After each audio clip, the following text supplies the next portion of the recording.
validation, now I validate myself. Building inner strength, putting doubt up on the shelf. No more unnecessary drama, no more wasted time. Climbing higher constantly, making my own climb. Standing on higher ground, where excellence is found. My potential knows no bounds. Raising the bar, breaking ground. My network is my net worth. Choose your company wise. Surround yourself with eagles, not with sheep in disguise. Every interaction is a reflection of my brand. Quality over quantity, that's my personal command. Standing on higher ground, where excellence is found. My potential knows no bounds. Raising the bar, breaking ground. Whoa. I'm not just living, I'm manifesting my vision. Cutting through limitations with surgical precision. My expectations are my compass, my respect is my shield. To mediocrity and chaos, I will never yield.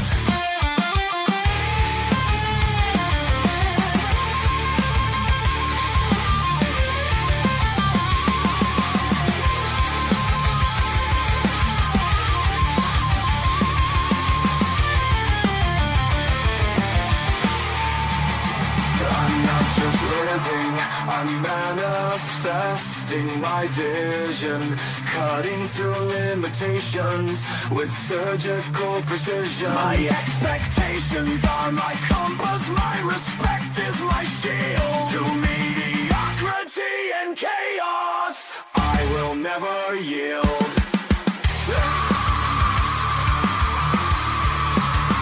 Standing on higher ground, where excellence is found. My potential knows no bounds. Raising the bar, breaking ground.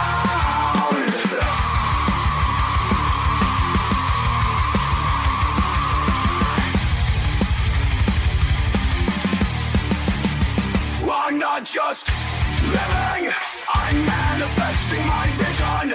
Cutting through limitations with surgical precision. My expectations are my compass, my respect is my shield. To mediocrity and chaos, I will never yield. How you doing, ladies and gentlemen? Welcome to This and That. I'm your host, Sander, where we talk about this, that, and everything in between. Today is a very interesting Thursday. Been probably one of the longest Thursdays I've had to deal with in a while.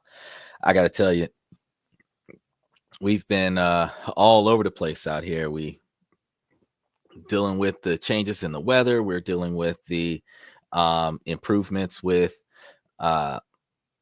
accessibility to capital while making time to make money for us. But you know, we still got to deal with some of the harsh changes in society and the changes in the behavior of society. So, you know, it was definitely a very interesting day today. I did find that the White House is actually offering for those podcasters that deliver news opportunities to apply for press passes. So I was interested in that. If in the event that they give me some information related to an invitation to go to the White House, I'll definitely let you guys know. Since we talk about a lot of news on here, we do a lot of facts, we do a lot of in-depth information. Make sure that you guys like and subscribe as you come to the show, because here we are, Thursday night, not even evening, Thursday night. It is about almost midnight Eastern time, and we're about to cross over into Friday morning with a very interesting topic today, because we're going to be talking about that next big relationship move that you are postponing to take.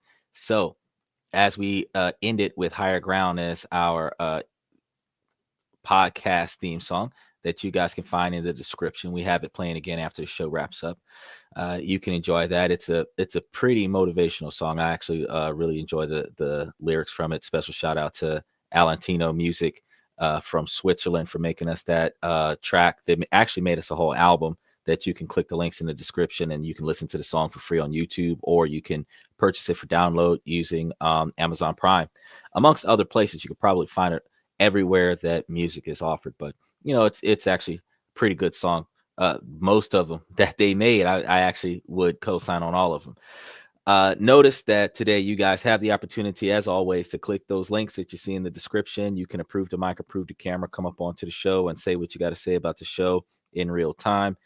Special shout outs to your friends and families if you want to rep your country or whatever, or if you want to do that as well in the comment section, you can do that. If you have any comments or statements that need to be made related to today's topic of discussion, you can always feel free. Put your opinions in there. We are in open mic, open-minded, open forum conversation. So we talk about this, that, and everything in between, as you've seen yesterday, where quite a few of us went through about 7 or 8 different topics unrelated to the original topic, but we still wrapped it up with the original topic when we were talking about the amazing things about Nepal. I understand that we're supposed to be talking about, from what I guess, Egypt coming up soon, and then New Zealand and a couple of other places that was mentioned yesterday on the podcast. So we're going to be making a list over the next month or so. We're probably on Wednesdays. We're probably going to tap into each individual country and some of the positive things that these countries have to offer as far as things to do, places to see, people to indulge, as well as investment opportunities in those countries, so that we can not just go there for entertainment. We can go there and make money for us.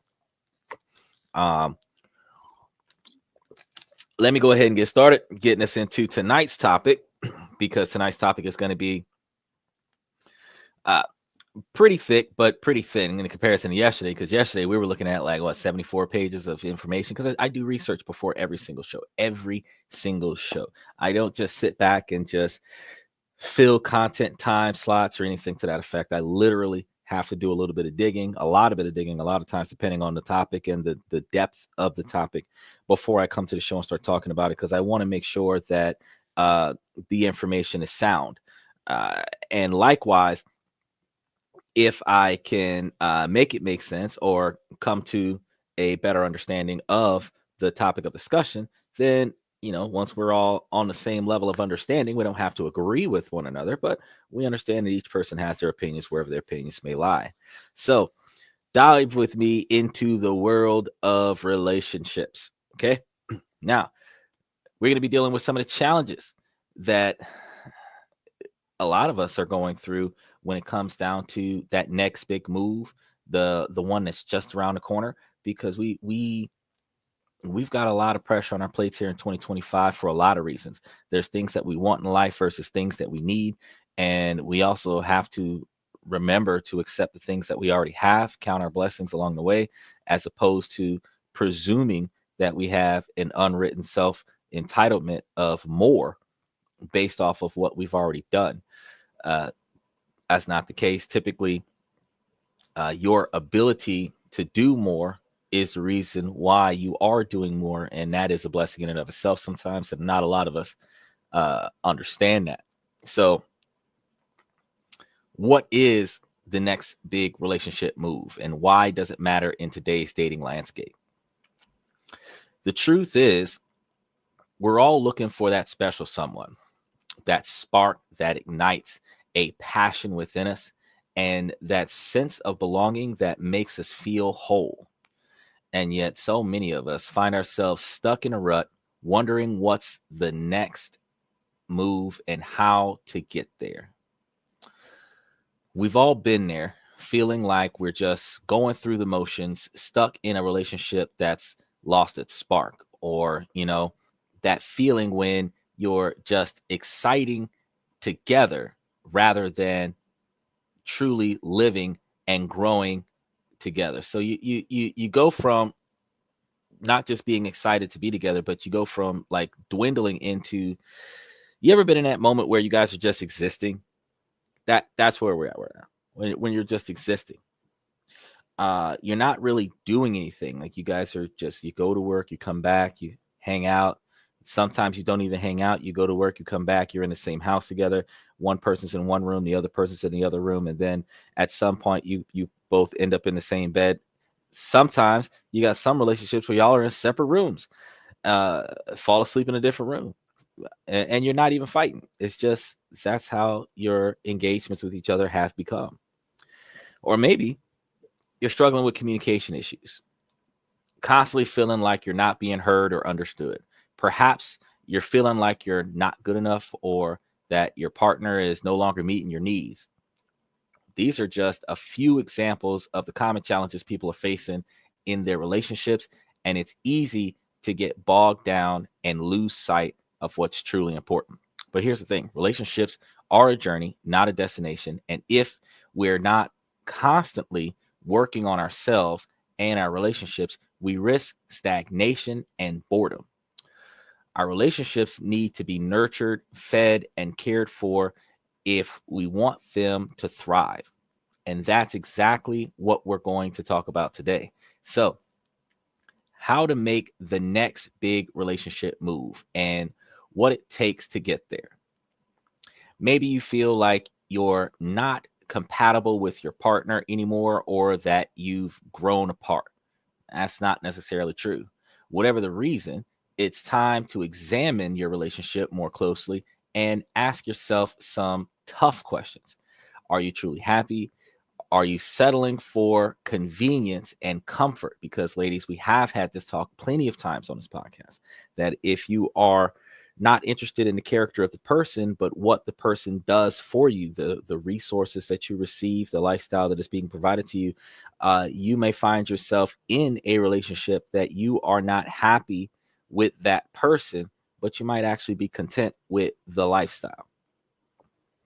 Um, Believe it or not having interest in the partner that is taking care of your lifestyle gives you conflicting feelings, because while you might be happy with the lifestyle that you have or love the lifestyle that you have, you don't love the partner that's providing you the lifestyle, and you don't love the partner at all for outside of the lifestyle, which means that there'll be times where the dislike shines through over the like of the lifestyle. It's going to get perceived, the partner may be blinded by the overall sense of things, but the partner may then come to recognize that after a while of realizing that he hasn't done anything wrong, he starts to find out that you actually have a problem with him.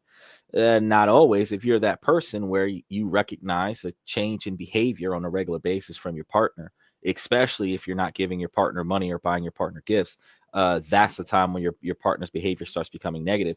It's a very hard pill to swallow, to recognize that they're not there for you. So that and that is a tug of war with your own personal emotions in that scenario, because you're in a content relationship and the other person is just going through the motions because they're receiving benefit from you. You don't want to separate from that person because you are attached to that person. That person is attached to your stuff.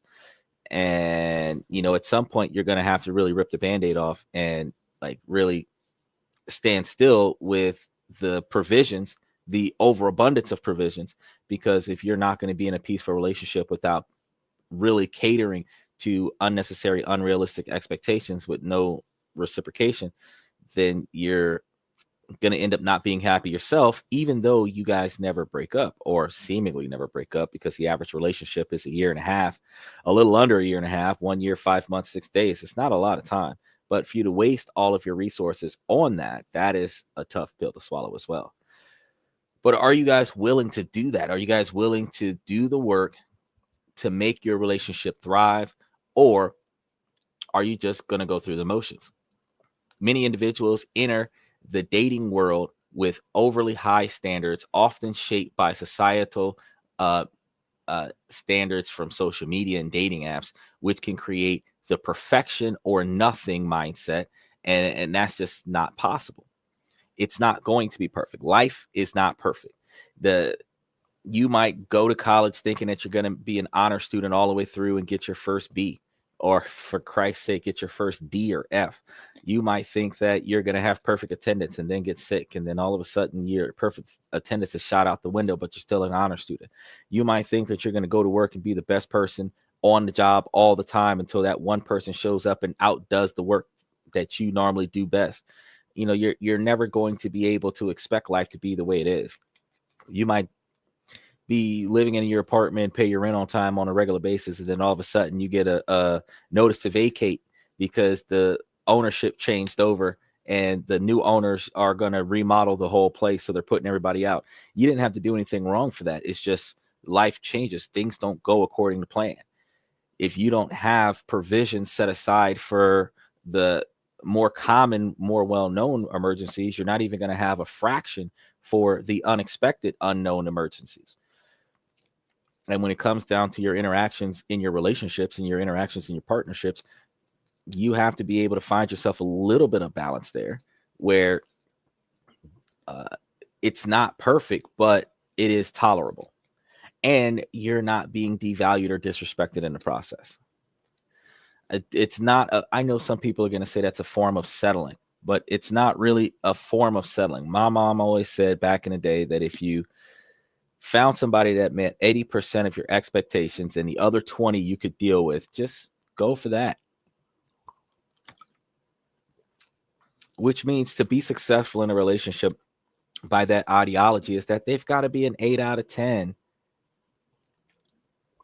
with reasonable expectations, considering the fact that they're not carrying other pet peeves in that other 20%. That other 2 points is not characteristics that are deal breakers. And deal breakers could be anything. Deal breakers, like women have deal breakers like they've got to be over 6 feet. Unrealistic, but it is a deal breaker for some women. But there are some common non-gender specific deal breakers, like, for example, people with breathing problems that don't date smokers, or recovering addicts that don't do drugs and alcohol, or individuals that just prefer not to do drugs and alcohol, don't want to date somebody that overly exacerbates their access to drugs and alcohol, stuff to that effect. Those types of pet peeves where it's like, well, you're outside of that individual habit that you have that I'm not okay with. Everything else is great, which also makes you 9 out of 10 at best. But that one deal breaker scenario, deal breakers are the one, if you ignore it in the present, it's going to piss you off over time. And the longer it takes for you to complain about it, the longer it takes for you to point out that you have a problem with that, the longer that they build the evidence that they don't have to change because you've accepted it for this period of time. So when you start like coming in with a fed up attitude and be like, look, this has got to stop. One, they was doing it before they met you. Two, they've been doing it for a long period of time in a relationship. So third thing is that, well, why should I change? Because you didn't complain about it before. And God forbid you bring it up after as a second complaint in a debate. It's just going to be perceived as tit for tat. Usman, this man added a waistcoat today. Yes, sir. I have a different suit on every day of the week. Everything from blazers on down. I have 3-piece suits. I have 5-piece suits. I have matching. I try. Actually, if you notice, most of my podcasts, the entire outfit, some way, shape, or form matches the tie. It's some way, shape, or form. It's a the tie brings it all together. But actually, now that I think about it, with the blue mirror tint on, the smoke black glasses, and then the blue and the white, and the headphones with the blue trim, it almost looks like the headset matches the outfit. And that was an accident. I wasn't trying to do that. I was just like, I want to wear this tie today. And then I just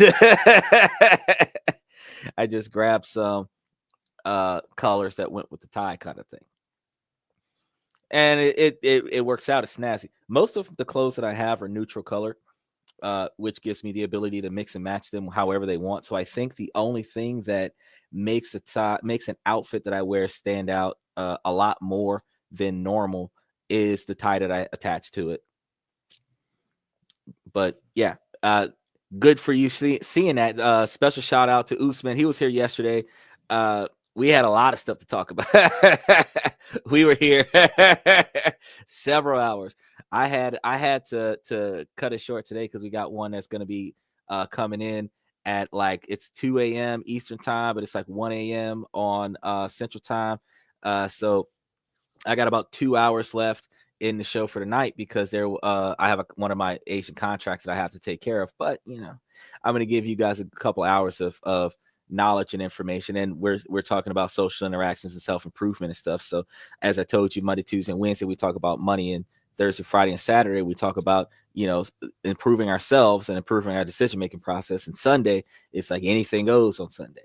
Usman says style, fashion, and swag can become outdated, but not class. You are actually right. The thing is that there's how do you put it? There's a certain self respect level that accompanies a well-dressed individual, and you can be a well-dressed individual with any genre of clothes. You can carry yourself with a level of pride, and it will reflect from the outfit that you're wearing. And one of the things that I've told people a lot of times, especially one of the reasons why I wear suits, is that first of all, if I come even into an argument with a level, clear head, I'm in a position where they're going to listen to what I have to say long enough for me to trigger a understanding or in agreement where that made sense kind of situation. And then after that, they're willing to listen to everything I have to say beyond that. It's not a uneducated conversation. I usually grasp their attention inside of the first 30 seconds. And then whatever we talk about after that, we just keep going. But one of the things that I've noticed in life, and you will recognize this too, is that business casual as well as dress casual actually meets 95% of dress codes.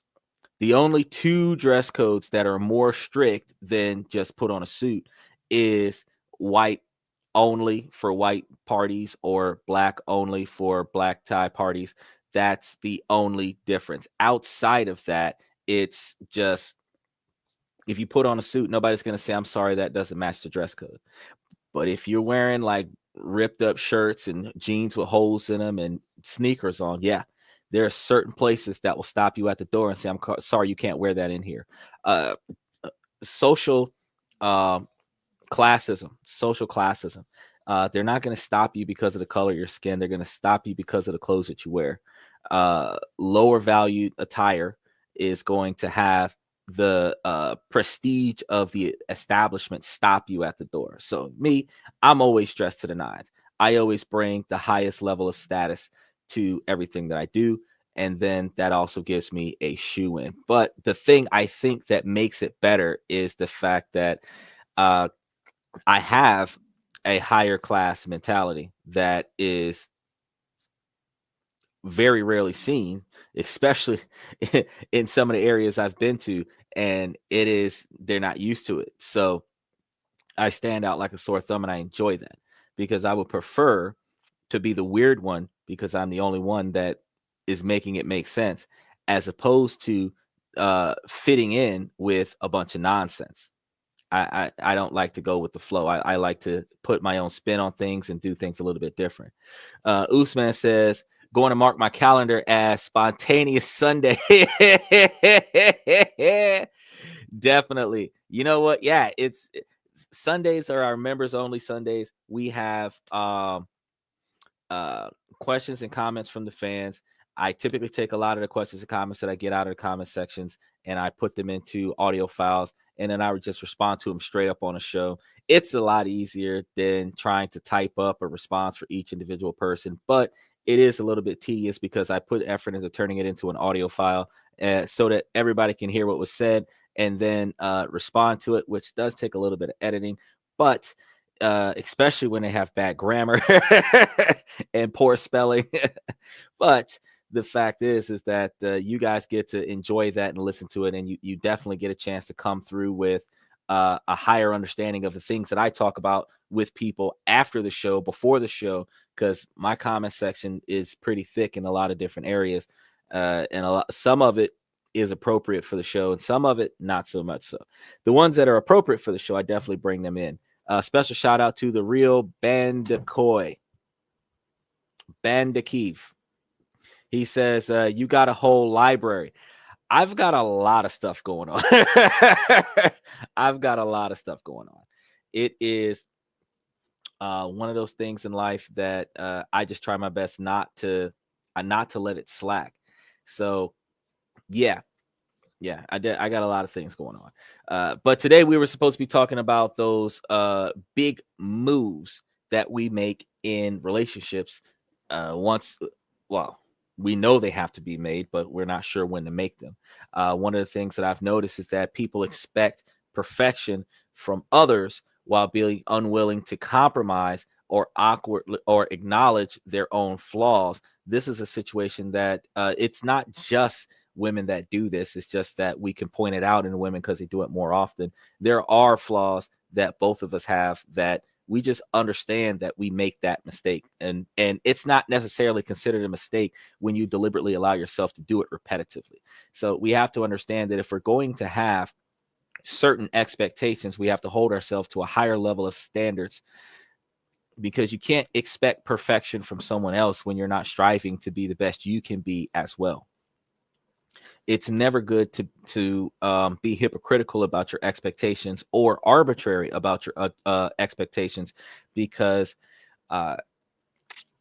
if you don't carry yourself that way, why should everybody else do the same? And this is why I tell everybody that first person accountability, it starts with you first. You change the way you think, you change the way you behave, you change the way you carry yourself, change the way you dress, right?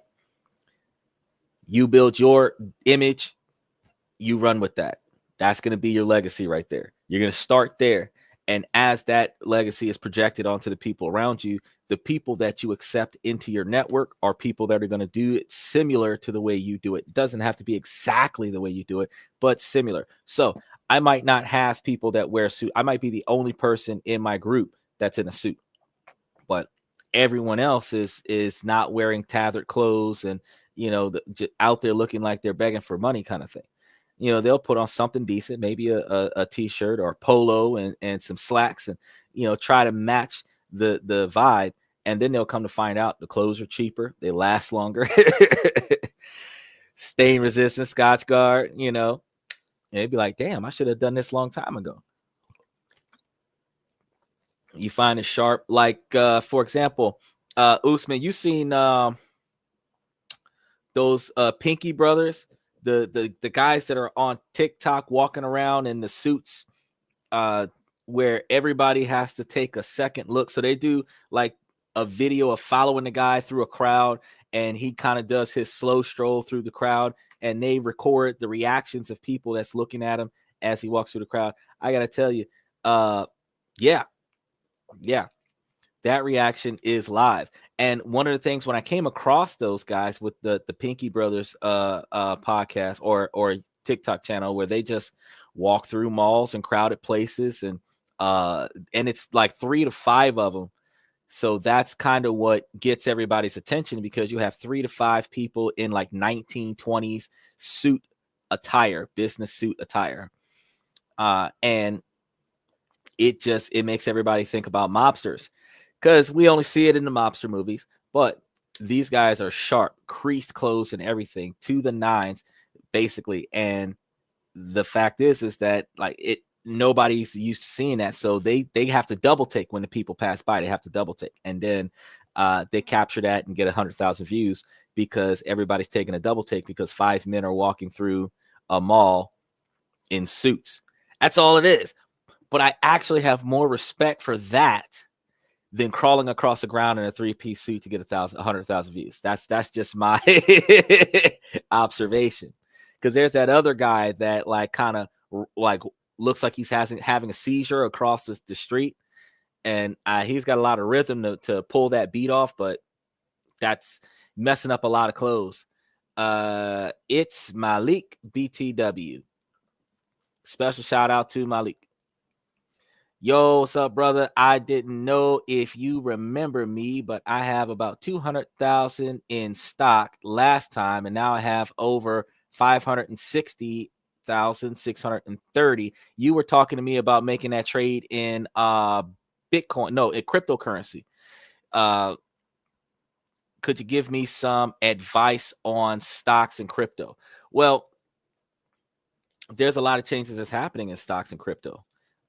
So what are you interested in right now? Because we just did a show on Tuesday. We did a show on Tuesday about all of the undervalued stocks that are high returns. And we also talked about the plastic because Trump went towards plastic, and plastic is seeing a big boom right now. So if you dive into all of the companies that we went through yesterday, and I think I can probably pull some of the list up, and I can tell you quite a few of them that without going through all the details, because we ran through the whole show. I think I spent 2 or 3 hours talking about stock Tuesday. Let's see if I've got nope, that's Trump's stock picks. Nope. Let's see. We had cybersecurity stocks, AI and technology stocks. Here we go. Undervalued stocks. It's because we were talking about some undervalued stocks. So you wanted to look at some pretty decent investments. Let's see if I got some for you. We had Provident Financial Services, $18 a share. Array Technologies, $6 a share. Google is still up there. Microsoft is still up there for one for you to grab. What is it? Albemarle, Albemarle. They're trading at 0.38 times higher than the market value. Dow, DOW, is trading at 0.55 times higher than the market value. You have HF Sinclair. They're trading at 0.62 times higher than the market value. ExxonMobil is 0.79 times higher than the market value. What else do we have here? And these are all of the top picks that we were looking at. That was at the top of the show earlier the other day. But let me see if I know I got a bigger list towards the end. We had oh my goodness. So you got to flip through 61 pages of information to get you what you're looking for. And that's why I tell you, oh, here we go. Merrick and Co. $83.29. Uber, $81.49. Constellation Brand, $169.38. Yeah, we covered Google. Oh, yeah, I didn't tell you about Google, though. Google is priced at $185.78. Lilly, ELI, Lilly, is $857 a share. Cisco Systems, or Cisco Systems, Cisco System, CISCO, Cisco Systems, AI technology, that's $64.59. Qualcomm, $173.64. Toyota, $184.07. These are all undervalued stocks that you guys can touch base with. Intel, $27.37. I was giving you guys last week some that were under $15. Amazon, you can grab Amazon for $226.65. And what else do we have? We have Myers Industry, that's plastic, $12.06 a share. I'll give you a few more. Integris Incorporated, also in plastic. They're $100.99 a share. Berry Global Group, $69.04. They are also in plastic. Aztec Company is in plastic, $51.26. Armstrong World Industries Incorporated, $151.13. Nubel Brand, $10. Lloydell Basel, $76.42. These are all plastic companies. Westlake Chemical Corporation, $112.52. Let's see, we crossed over Dow twice. Supreme Industries is $44.02. Astral, $16.37. So that's all the ones that I picked from this week. But if you check out a lot of the other shows that we have, you can see plenty of stocks that I have talked about that have value, that increase value over time, and some of the ones that have been hitting it off as of late. Usman said, isn't Navida's value going to plummet because a Chinese AI company is able to produce a similar product which uses for less electricity? Actually, Usman, that's exactly the reason why I didn't mention that product when I was talking about the products that were going to be moving forward in a positive light going forward. Usman said the earlier you get in, the better. There are some documentaries on people who invested in Apple in the 90s and now they are millionaires. That's what I be saying. I be telling them all the time. Ohio, going on, Max. Special shout out to Max Opposer. He's back again. Would you call superhero George Floyd super fent? No, that's close to fentanyl. I wouldn't do that. But yes, because that's going to be the competitiveness of the stock market. So because they had, you said the comment here, because they had created a product, they might have been the first to release, but somebody else came and released something that was more efficient. They could compete with one another in the Chinese market because America's market has a no monopoly clause. So there has to be a competitor, which means that both of them will still have different stock values, but the one that is doing the most performance is going to, he said, can you bless us with a quick 360? That is so cute, Jesse. This isn't a podcast for females to be modeling on the podcast. So no, there's not going to be a 360. No, I'm going to talk about that 360 in just a minute because not a lot of women understand what that's about. But apparently we're going to have to talk about that today. I, with all due respect, will never ask a woman to do a 360 because truth be told, that's disrespectful. They just don't realize it because we're just asking them to spin around. But no. Real quick though, we're going to touch on this stock. When we're looking for longevity in our stock investments, we have to remember the changes in the market. So as Usman mentioned, when you see that there is going to be a shift, you don't want to go all in when the shift is not in favor of the stock that you're looking at. I know that there are some short-term gains, like this product might be producing a more effective product where that Chinese AI company might do better right now, but then it might have a recall. So if it does have that recall, then Navitas might still be a more viable investment opportunity. Also, you have to understand that there are some countries that you're not able to invest in directly. So you might have to go through the motions of indirectly investing into that stock. And if it's too hard for you to get your hands on or get your accessibility to, it might be more efficient for you to do the Nevadas, because that's the ones that you would be able to get your hands on. Because while we could talk about a lot of different stock options that are very good in so many different ways, and because I am accessing viable stock all over the world, not just in the United States, I can name off a bunch of stocks that are high in value, good returns, and low to purchase, but it might be in Russia, Romania, it might be in Switzerland, it might be in the UK stock market.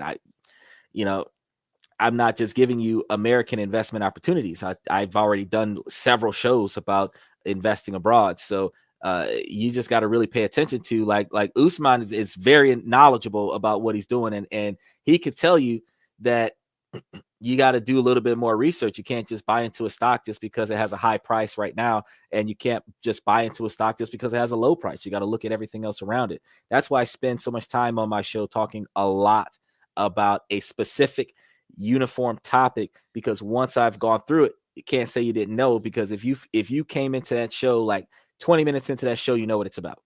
At any segment of the show, you walked into 20 minutes into it, you know what's going on there. And then you're like, oh, okay.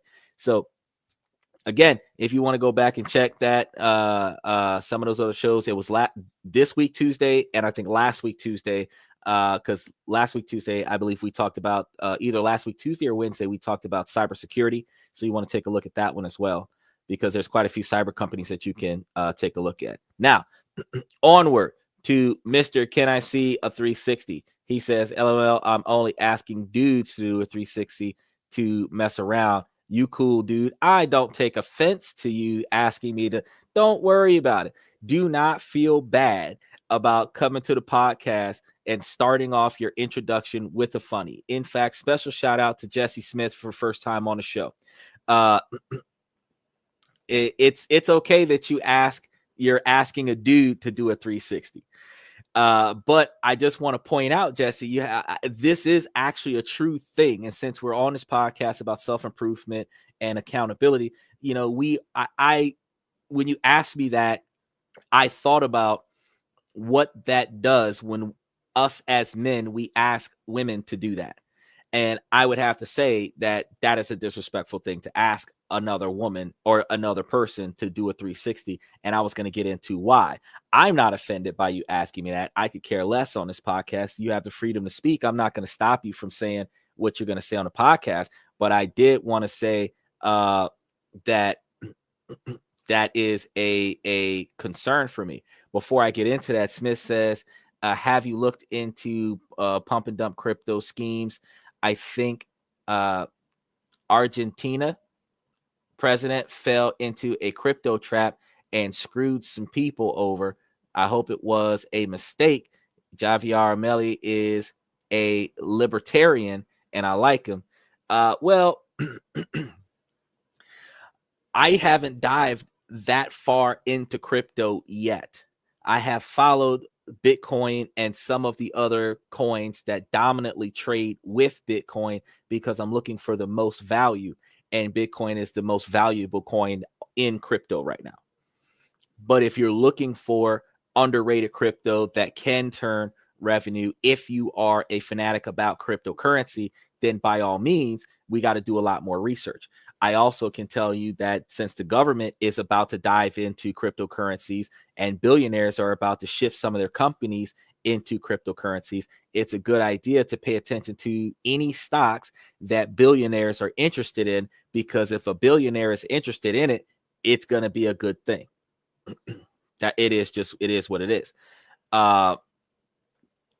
He said, I know the 360 thing can be a sexist thing. Haha. So yeah, I don't do it to females. Yeah, but I know you don't do it. You may not do it to females, but I've seen so many dudes on social media where like they see this girl, she kind of looks attractive from the front.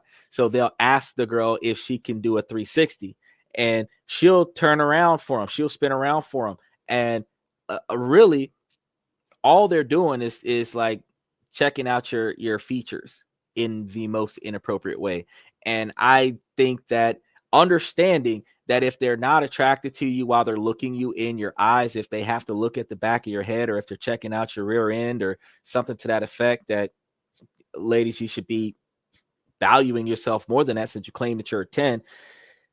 No one's a 10, but you shouldn't have to spin around to impress somebody. If he's not impressed when you walked up, then like he's not gonna be impressed. The only thing that you spinning around is gonna do for him is gonna give him other things to look at to attract his sexual desire for you. But now he's not there for your skill set or your capabilities. He's there for lust, and that means that the only connection you two are going to have in the forefront is going to be a physical connection where the value that you bring to that particular type of man is just gratification, which women are more valuable than that. So I would say, don't ask a woman for a 360 if you're a gentleman, if you're a man with the respect for yourself, as well as respect for the kind of woman you would want on your arm. You wouldn't want your girl giving dudes 360. So you don't ask you don't ask her to do a 360. And ladies, if a dude asks you to do a 360, you give him a 180 and walk away. Because if he's asking you to do a 360, then clearly he's only paying attention to your body, not your skill set, not your mind, not anything else that you got going on. And that means that he has no value in you as a person if all he's doing is checking out your assets. Because truth is, as covert and as sneaky as men can be with catching a glance, we can see everything around you without having to ask you to spin around and do a little curtsy. We don't have to do all that. There's a more discreet way to catch the rest of the assets that you missed on approach. Half the time we got to walk behind him anyway. So you'll be able to get the other half. If you're looking at the first 180, you don't need to wait till she turns around and heads for the door for you to see the other 180. You don't have to ask her to pivot for you. That's just inappropriate in my mind in society. So it's probably something that we should I'm gonna put that in the basket of things that I think that society to change. Make sure that you guys like and subscribe when you come to the show. But I feel like it's one of those things that we should put into the basket of not doing the way the minorities call themselves the N-word and ladies call themselves the B-word. I feel like, we should probably not do stuff like that anymore, even though it's common practice. We should probably just not do stuff like that anymore. And then to reinforce that, just don't hang out with people who does that still, because you're not going to change them. You're just going to change the people that you hang out with so that you're not experiencing that. And then also you don't succumb to the temptation of re-experiencing that type of behavior. That's my expectation on it. He says meme coins are mostly pump and dump scams, and there are some stable and growing cryptos. Well, the stable and growing cryptos are good ones to invest in if you don't mind the lower profit margin.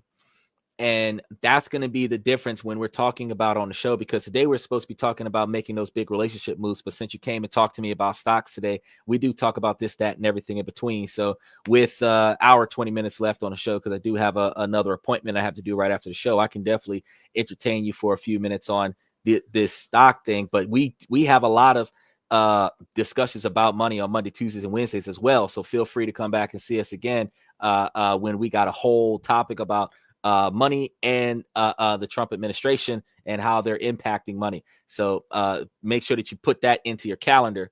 But yes, I don't trust meme coin. It just doesn't sound legit. It doesn't mean it's not. But the thing about a low value stock that's starting to rise, people start throwing their money into it. And then the person who initiated it just kind of withdraws all the money, then the stock tanks. And then when the stock tanks, everybody who invested in the stock loses all their money. It's a good way to go. It's a white collar crime kind of thing, but I'm not with that. I tell people, do not invest in stocks you are not familiar with. Just because it's a high end stock or just because it's a high value stock or something that pays well, I'm not investing in it until I look into it. You got to find the history of it. How many years has it been around? How much has it paid? How often does it pay? When's the last time it paid? When's the next time it's going to pay? Then you can decide, should you buy it or not? Especially when you're doing buy and holds. Because if it's not paying you dividends, you're putting your money in there, and the only time you're getting your money back is when you sell it. So if you're putting your money somewhere where the value of the money will be leveraged towards getting cash loans to buy other stuff, you have to make sure that the money is always going to be there and increase in monetary value as well. That's some of the things that we have to put our mindset to. And we haven't done that yet. People don't really do that. And if they did, then for example, if somebody gave you $500,000, most people would try to buy a house. They would try to buy a car. They would try to buy both. I would dump it into high interest stocks because If I spend that $500,000, the $500,000 is gone. If I invest the $500,000 to start getting returns, the returns that I get off the $500,000 will keep coming as long as the $500,000 is up there, which is a shift in mindset. Not too many people think about that these days. And you can't just say invest. It's like, specifically in what? You have to find things that are valuable, because there's a lot of places that you could put your money and lose it. That's why even the most surefire investment opportunities also have a probability of loss, because nothing is set in stone, nothing is guaranteed.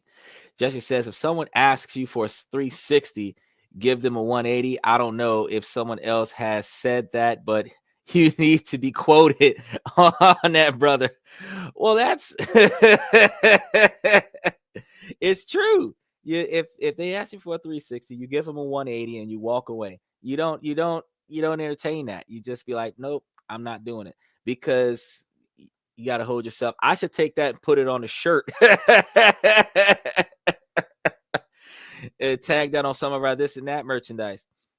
He said, do you consider yourself to be a libertarian? If so, how much? I'm not going to sit here and claim myself to be a libertarian. I make it make sense. I'm uniform about what I do. So if I can agree with the method because the process to get there is sound, the results from the process make sense, then I'll ride that wave. As far as like, because I actually have Democrat on my voters registration card, but if I would have been looking at the business moves that he's making, I would have ran through with a Republican mindset. But I voted for Hillary Clinton when Biden and them was running. I was voting for Hillary Clinton because she said free healthcare. What's going on, Ruderus? It's good to see you, man. Very good to see you. How's the relationship going with you? So would I be a libertarian? I can't say that. But I mean, if the liberals are doing stuff that I agree with, then, you know, I can't. When you take political parties out of the fold, the same way you take race and gender out of the fold, and you look at what makes sense versus what makes money, usually if it makes sense, it makes money. And usually if it makes money, it makes sense. But if it doesn't make money, it doesn't make sense. And if it doesn't make sense, you're probably not going to make any money off of it. If it doesn't make sense, if it's too good to be true, then there's something missing out of the situation, which also means that once you figure out what information is missing, you would be able to determine that, yeah, this is not going to make sense, or it is not going to make a profit, which doesn't make sense. Jesse says S&P 500 is the wisest investment. I was talking about S&P 500s on Tuesday. It is a good thing to get into. But this is a slow grind, though, because you're investing. You can invest a limitless number of capital into S&P 500s, but the drag that you're going to have with those S&P 500s is that some of them is looking at like 0.9% interest, though it's tax deferred. It's 0.9% interest and 20-year investment strategy. You know, you're looking at like a long haul kind of investment.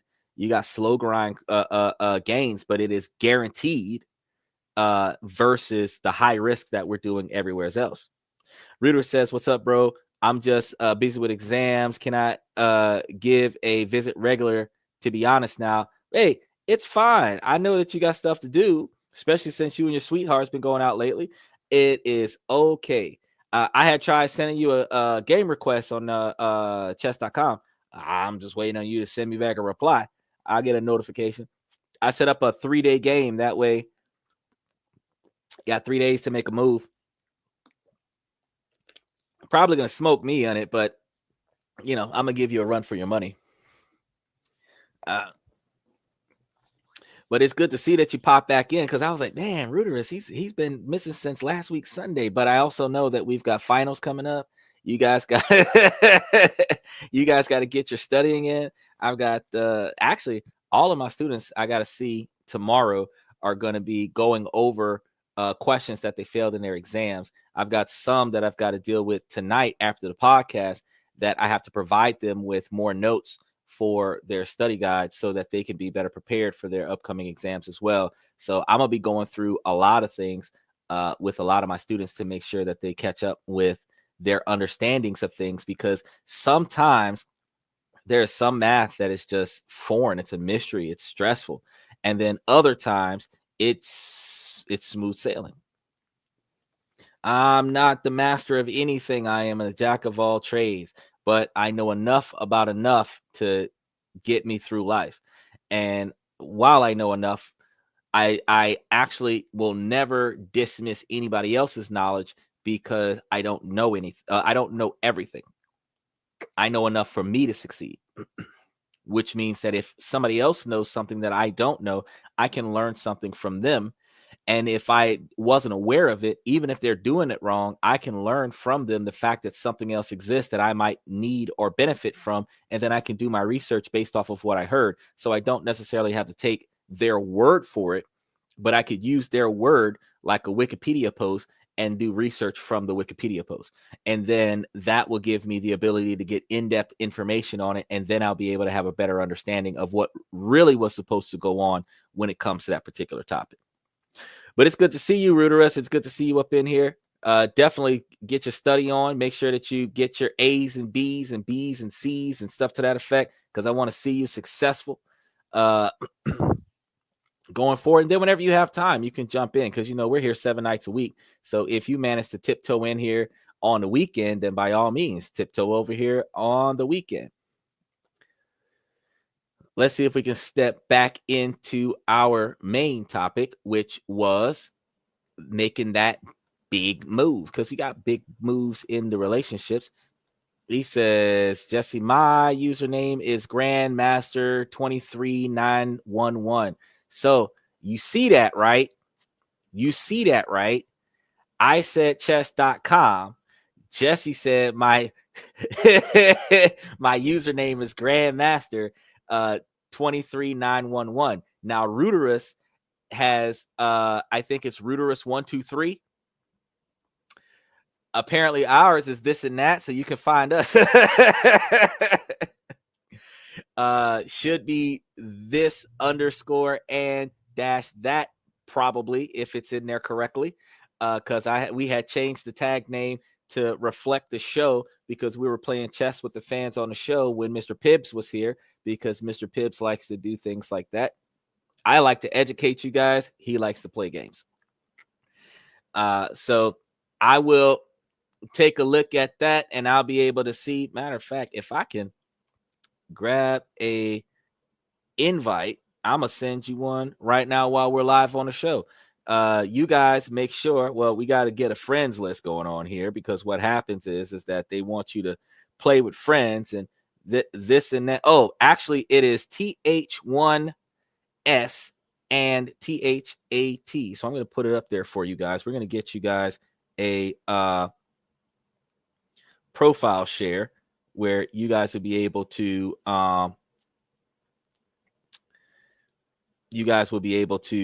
take a look at us. I'm gonna give you don't know how to search, that's okay. I'm boss with this. We got technology. So instead of me, I was sitting over here looking at, like, how the heck do you find names? It's supposed to be like you go to the friends list or go to the search bar and you type somebody's name in and you go through all this other stuff. But see, I'm not that guy. I'm not going to be like, oh, just Google my handle. Nah, because we have AI, we have fintech, we have all kinds of advanced technology. So what I'm going to do is I'm going to tell you that anybody that is watching the show right now that wants to smack me down on some chess, if you click that link in the comment section, Twitch, Twitter, and YouTube, you will be able to send me some kind of friend request that will lead to a match, which will lead to us throwing down chess any time of day, any time of night that I'm not already either live on the show or tied up in a conversation with somebody. And if I can make moves while I'm on the show, I'll probably play chess with you while I'm on the show. It'll be it. But that is the link to chess.com for those of you that play chess and you guys want to get in there and do it. So Grandmaster, hopefully see you in there. And Ruderus, I know he's going to click the link and I'll see him in there. And we'll be able to probably, if enough of us get there, they have the 4-on-4 games, the 6-on-6 games. We can get in there and do some tournament style stuff. Just saying. We can figure some stuff out. I'm not just about sitting here having a lecture. I like to come in and talk about all kinds of stuff. So let's see, where were we? We were talking about, yes, you're struggling with those communication issues. So back onto that main topic. If you are feeling like you're not good enough or that your partner is no longer meeting your needs, then these are just a few of the examples of the common challenges people are facing in their relationships right now. And it's easy to get bogged down and lose sight of what is truly important to you. But here's the thing. Relationships are a journey, not a destination. And if we're consistent working on ourselves and our relationships, we will see that we're not going to get bored. We're not going to find ourselves stagnant. Now, our relationships need to be nurtured and fed and cared for. We were going through this for a minute as I was talking to you guys, and how to make this big move is what we're going to be dealing with. So since we were talking about not being compatible, we have to ask yourselves, after you've examined your relationship, if you're either truly happy or if you are settling, and are you willing to do the work? So now that we're back on track with what we were talking about the individuals that enter the dating world with the overly high standards and overly formed. Oh, you added me? See, look at that. Told you guys, that's how we work. The over expectations from social media and dating. Since people are expecting that perfection and they're not willing to make changes to their flaws, these dating apps have introduced an illusion that most of us are not paying attention to, of endless options, leading to choice paralysis. That's going to be an issue when we're trying to deal with dating, because we want to commit to one individual, but the problem is that we're always wondering if there's somebody better that we haven't chosen yet. So instead of us committing to the one that seems like a viable choice, we will hold on to that one and then try to get another one at the same time, and try to get another one at the same time. And the fact is that if you're looking at one that looks like it might fit your mold, that's the one that you're supposed to be putting all your effort into. What we have a fear of making the wrong choice, so we try to string along the ones that we're not quite interested in while we're trying to focus on the one that we are interested in, and that's usually identified as a friend zone. And then after the first one doesn't work, we try to pick up one of the ones out of the friend zone and see if we can and make that one work. And it doesn't always work out that way. If you turn one into a relationship, the potential relationship for some of the other ones will fail. You will not have the ability to have multiple different successful relationships in the Western culture unless you're all dating a bunch of swingers. So it is essential for us as individuals, when we're understanding that we have that struggle to commit that comes out of nowhere, we're believing that there might be always someone better. Eventually you have to pick one. And these platforms also prioritize superficial qualities like physical appearance, because you don't match with the person because you match with the person. You match with the person because you like their photo, they liked your photo, and now you guys are together. They will take some of the likes and dislikes that are in your bio, and they will match you with other people that claim to have the qualities that you're looking for. That's going to be the ones that you're going to see the images of. Out of the ones that click the same box that you clicked, you will swipe right on the photo of that person. Minimalistically, superficially, you might have a bit of a connection there, but the fact is that it's not a deep connection. They might be an asshole, and you might not know that until you meet them. So you're making it harder to build genuine emotional connections because you're facing superficial ideologies. You also have to deal with when you find a person that you might think that you match with, and then they're ghosting you. Ghosting has become normalized, and all of us do it, so we can't really bitch about it. If we don't have time and then we forget, we never go back and reply to that individual. So many comments come in that we don't reply out to all of them. We will pick a select few that we will respond to. Out of the select few that we respond to, we hope that they will respond back. Most of the ones that we respond to may not respond back. The ones that we didn't respond to will not respond to us after a while, because if we go out there ghosting them for 2 or 3 days, a week or whatever, and then we try to hit them up, guess where our last message is? At the bottom of the list. So we're not going to get that same interaction where they're going to wait for us to call them. That's not going to happen. So ghosting has been very normalized. We're leaving individuals without closure and fostering mistrust in the dating process as a result. Now, special shout out to Dwendum. He was here the other day. First time on the show tonight. He said, forget about female friends, guys. Those temptations are hard. I'm going to tell you real talk, because we have forgotten what it is like to be friends before having a relationship. The friend zone is supposed to be the first step before the dating thing. So it's supposed to be that you are friends first. You're supposed to go out in groups. You're supposed to be able to platonically hang out with one another without the man being financially responsible for everything. And then you guys are supposed to get to know each other. And then after you get to know each other, you're then supposed to be able to move into a one-on-one scenario where you go from dating in groups to dating in as a couple. Then you become more exclusive to one another, but you already know the ins and outs of being around each other. And that is not a thing now. So what we're going to have is, since the friend zone is the alternative to the actual dating, if you're in the friend zone, it's like getting administrative leave. You're still fired. The only difference is with dating, it's without pay. So you have the friend zone where you hover and you rent her time, but you're not the boyfriend. You do boyfriend tasks, but you're not the boyfriend. So as he said, no, there's no friend zone with females. If you're either in a relationship with her or you're not talking to her at all. Ladies are going to say, oh, that's sexist. You could be friends with a guy. No, ma'am. You can be friends with a guy. I can be friends with a guy.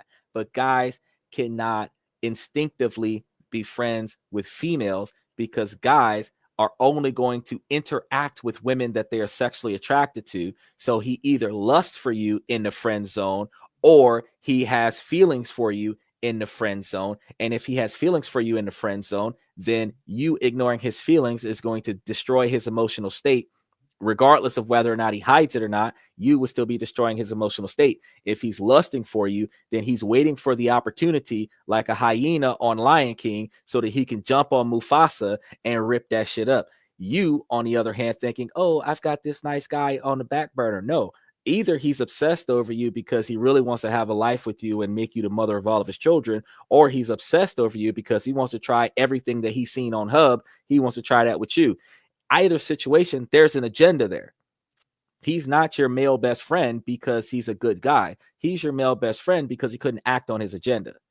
So, ladies, if you really wanted a guy that would be a friend, it would be a guy who could care less about your existence. That's a good friend, because he has no ulterior motives. The guy that your presence gets on his damn nerves, that's a good friend, because he can't stand you. You show up like a loan shark, and he has to entertain your time when he had better things to do. That guy, not interested in you at all. That's a good male friend. Anybody else who would lay their life down for you, not a good friend. That's a husband that you put in the friend zone. You got to put your aces in their places. But ladies benefit from having husband material in the friend zone, because they are going to get wife treatment without being wife material or even girlfriend material. Wadham says, got to be, what is it? 100 100 with it, man. Yeah. You got to look in the mirror. They definitely go, oh, honest. Got to be honest with them, man. Look in the mirror. Yeah. They, not a lot of them are really, not a lot of them are really paying attention to it. When you're benefiting from something, you just enjoy the benefit. When you realize the effort that goes into your benefit, you feel guilty because you now you know how hard they're trying for you to benefit. And now you don't really want to ask them to do that anymore. You actually would prefer that they stop because you don't want to feel bad because they're doing so much and you're doing so little. Instead, if you stop rejecting their advances and just reciprocate it, something positive might happen from it. That's one of those big moves that we were supposed to be talking about on today's show. So I'm glad that we spun on that by accident, but that's one of those big moves because in relationships, you would be more successful in a relationship if you love who loves you than what you would be if you tried to force somebody to love you as much as you love them, because love is a one-way street.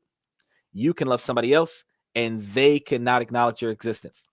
They can love you and you cannot acknowledge their existence. So it is not a two-way street. People say it's a two-way street. No, reciprocation is a two-way street. If I love you and you love me, that's not two ways. That's me loving you is one avenue and you loving me is another avenue. Different directions.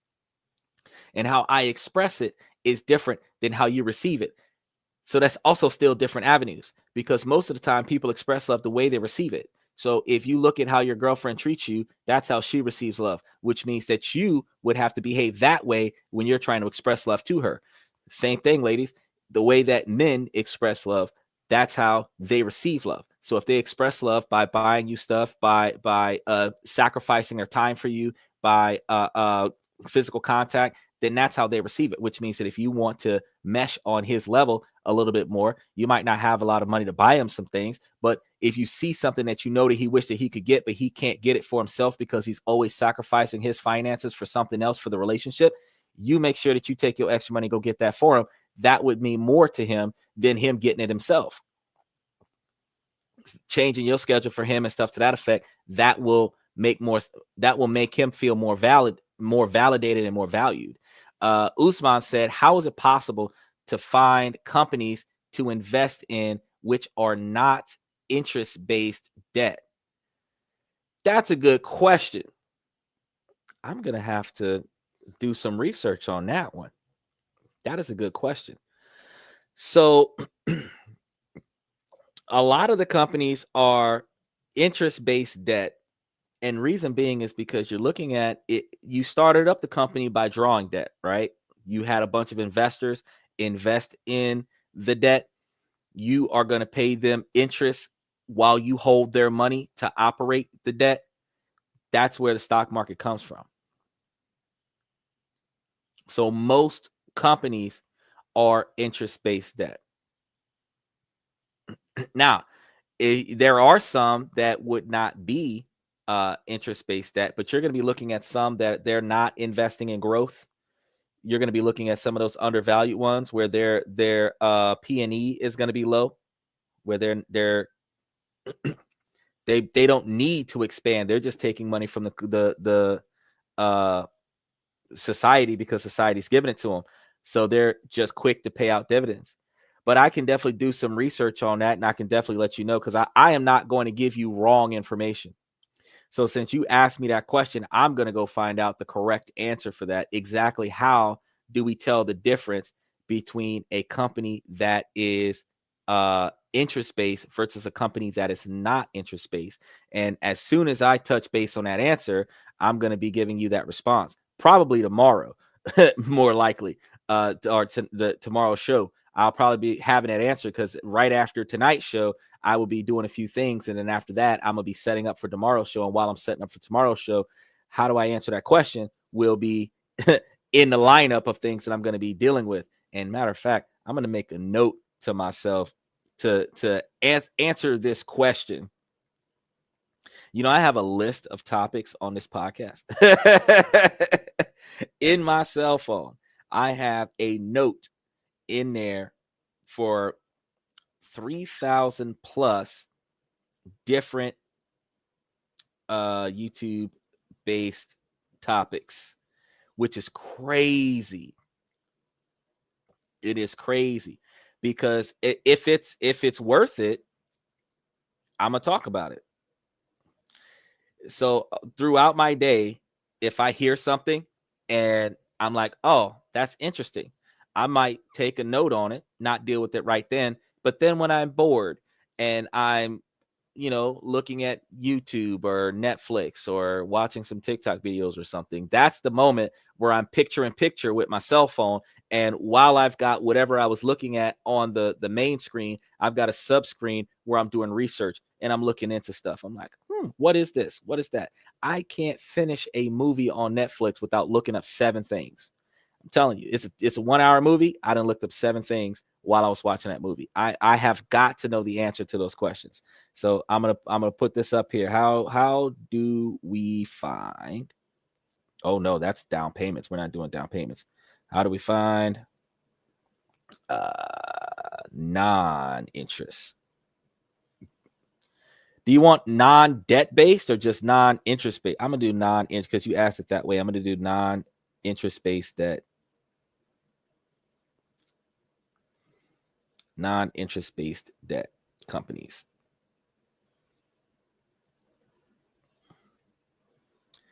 All right, there we go. So it's in there now. So that means, Usman, your job is to come back tomorrow. So as soon as I see your name cross the screen, I'm gonna be like, so about that interest-based debt. If there's a lot of information about it, I'm gonna have to do a whole show on it. But if there's a little bit of information, I can just give it to you as like a breaking news bulletin kind of thing.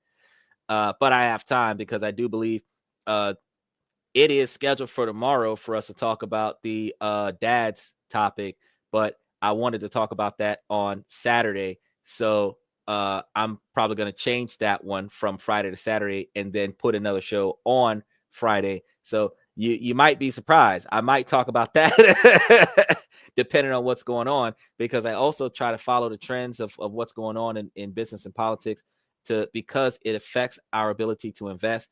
And I want to make sure that I'm not missing something today that we need to be talking about today. If it's something that can wait until our Monday show, then I'll wait till Monday. But if it's something that's happening right now, especially if it's in line with the theme of how I release the information to you guys, I'm probably going to change my show up. And then on this day, I'm going to be talking about something different as opposed to what I scheduled for that day. But I go live every day. So thanks for offering to do the research. You could say companies which have no interest-based debt or like a rare animal. But the thing is like I explained it to you, when a company first starts, it's got a bunch of debt because you need the debt to start up the company. You owe people because you're going to borrow a bunch of money to buy a bunch of stuff to make the business, whatever the business is. The larger the overhead requirement to start up the business, the larger the debt is in the beginning. The interest from the money that is being borrowed is the interest-based debt. I can probably find a more educational way to explain that while I'm doing a research, so that when I provide it to you. But that's pretty much where you're going to be getting that from. Now, is the interest-based debt companies less or more profitable than the non-interest-based debt? That's a good question. Because while it is hard to find a non-interest-based company, because truly, like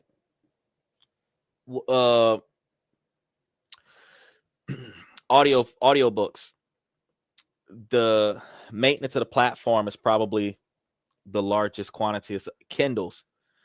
Not necessarily like the Kindle company, because Kindle company is going to have some debt with the creation of Kindles, but like the software that makes the Kindles. Like when you're dealing with software companies, they don't necessarily have as much debt in some situations as something that's creating an actual physical product.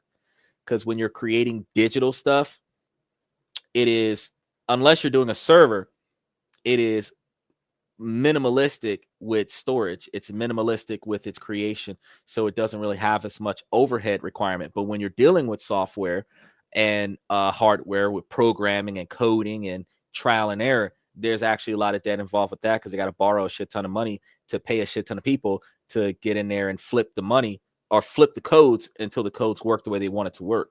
So I'm going to try to find some. Not only am I going to find the companies, I'm going to find the stock value of those companies, and then I'm going to let you know about them.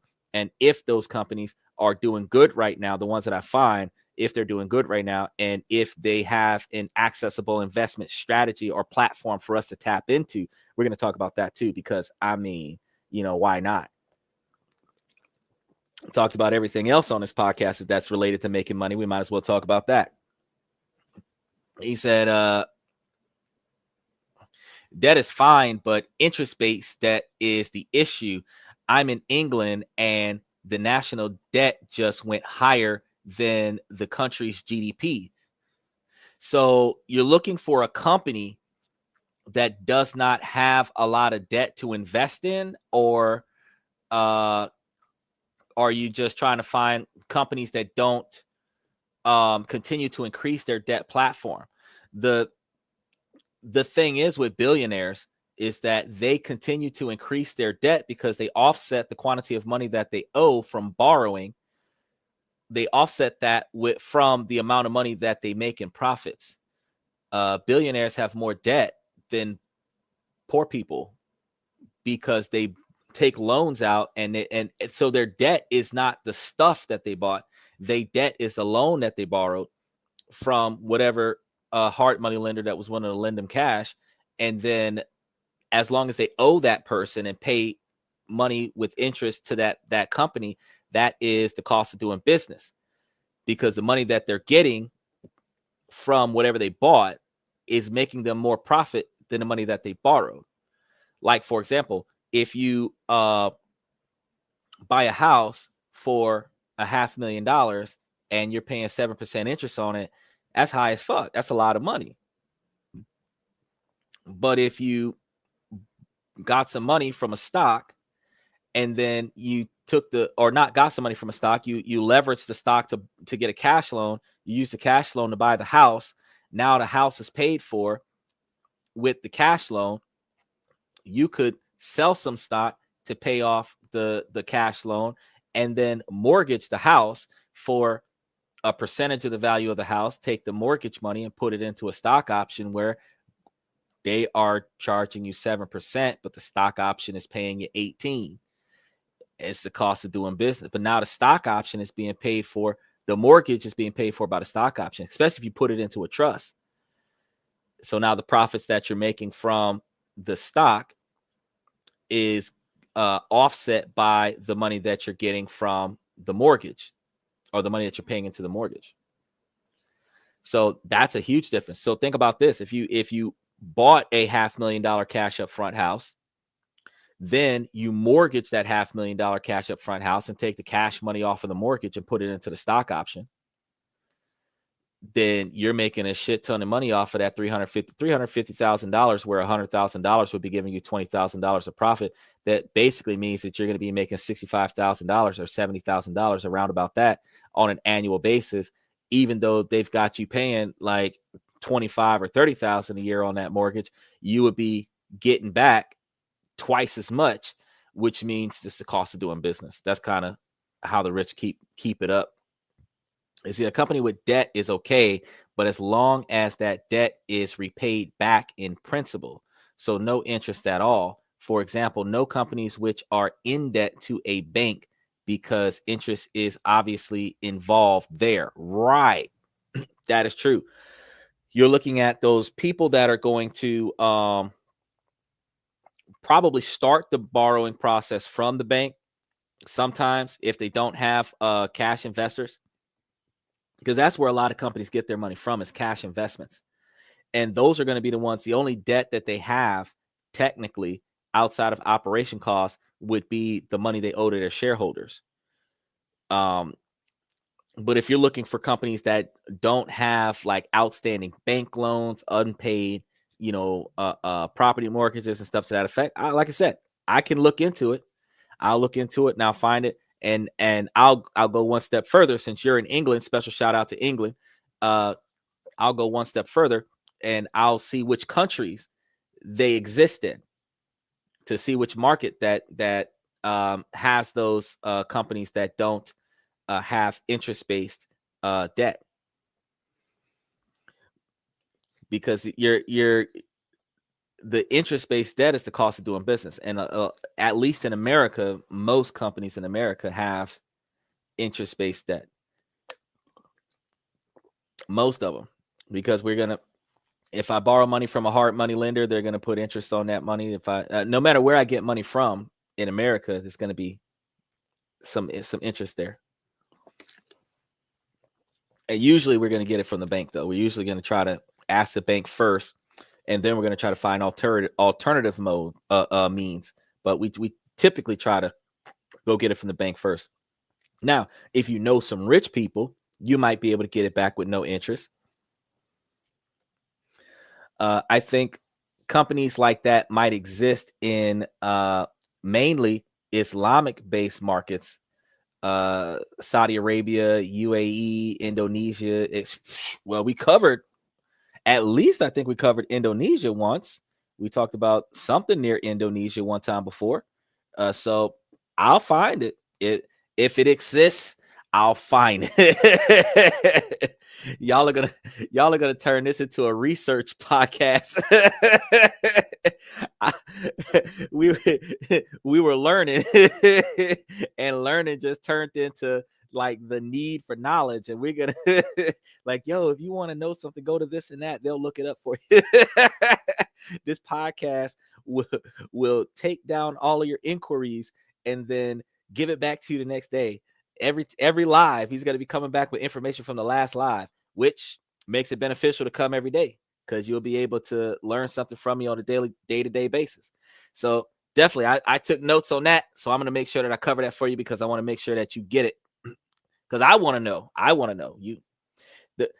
That's one of the reasons why everybody who comes to the podcast, no matter what they got to say, they say whatever you want to say. Try to be appropriate about it. Even if you're cracking jokes, try to be appropriate about it, because you might accidentally say something that makes me want to learn something about what you just said. Because there's never, I told you before, I don't know everything. I just want to know more about the things that I don't know, because I might be able to benefit from that. And even if I personally don't benefit from it directly in the beginning, there are going to be times where the knowledge that I obtained from somebody else that I don't need, I can utilize to give to somebody else who needs it. And then I benefit because I was able to pass that knowledge on to somebody who could use it. And me benefiting is not me getting something from that person because I gave them knowledge. Me benefiting is that now I am useful to this person because I can give them knowledge. And that is actually a huge thing in your network. Your network not only requires you to have actual resources for your network in order for your network to benefit from your existence. Your benefit to your network is also the knowledge that you obtain and share with your network, connections that you obtain that you share with your network.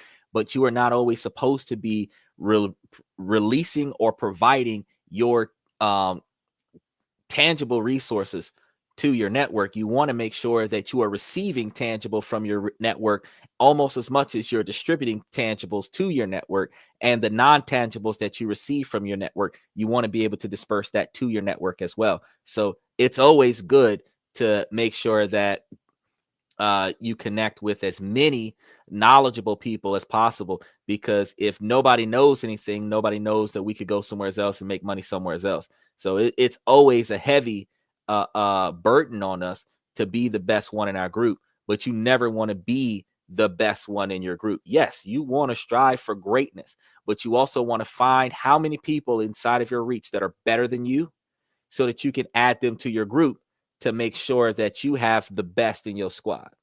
And if you are not the best in your squad, now you've got something to aim for. Because if you plateau like Vegeta, that's it. But as long as Vegeta continues to compare himself to Goku, he will continue to get better because Goku got better.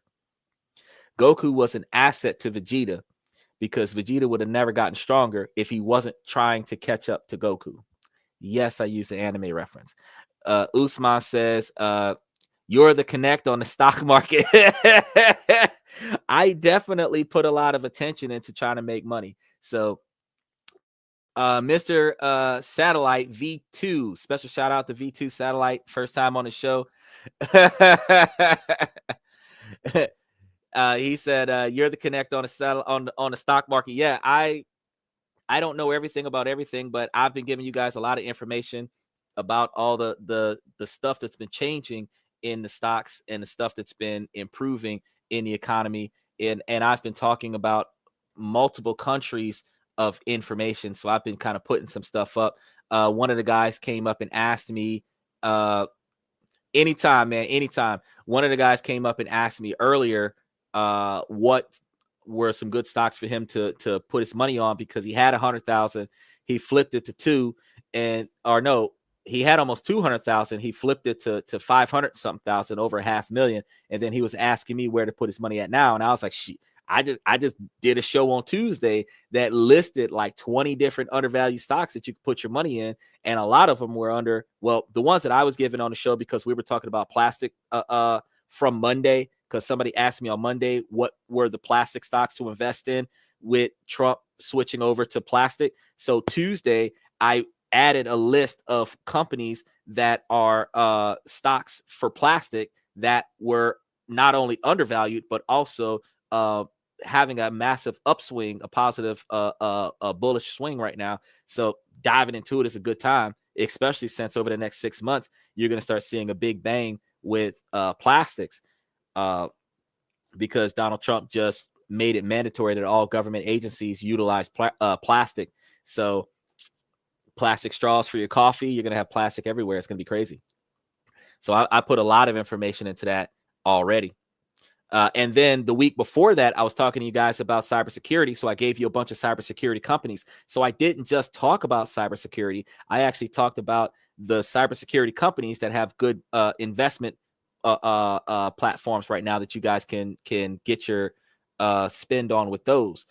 And then I think the week before that, because I seen another one, because I seen 3 different shows that I did that was related to stocks over the past month. So I know I was talking about some other stocks probably the Tuesday before that, because Monday I'm talking about what Trump did. Tuesday I'm probably talking about, stocks and stock market changes and stuff to that effect. And then Wednesday I'm usually talking about one of the countries that's got something fantastic going on over there with investment opportunities over there. So yeah.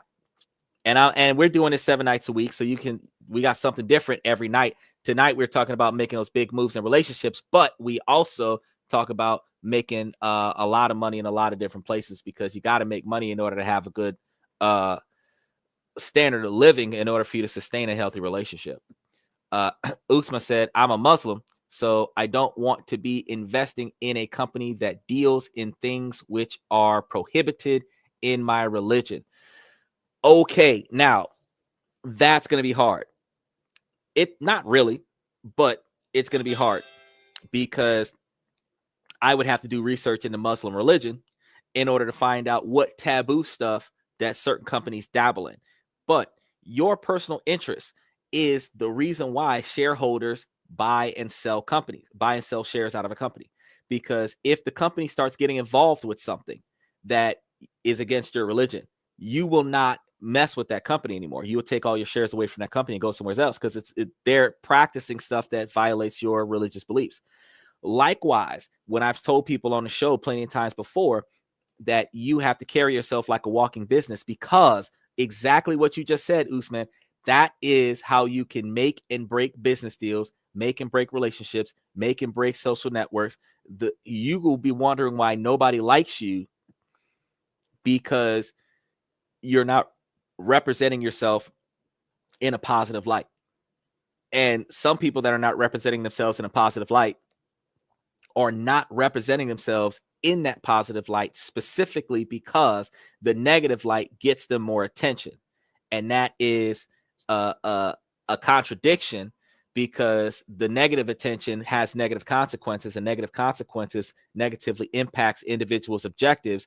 And you want to achieve your objectives while being negative, which conflicts with your ability to be successful. And then you're mad when you're not successful, because of the self-fulfilling prophecy of failure, because of the negative behavior. These are the issues. Mr. Satellite says, I was a Christian and a Muslim, but message from everyone.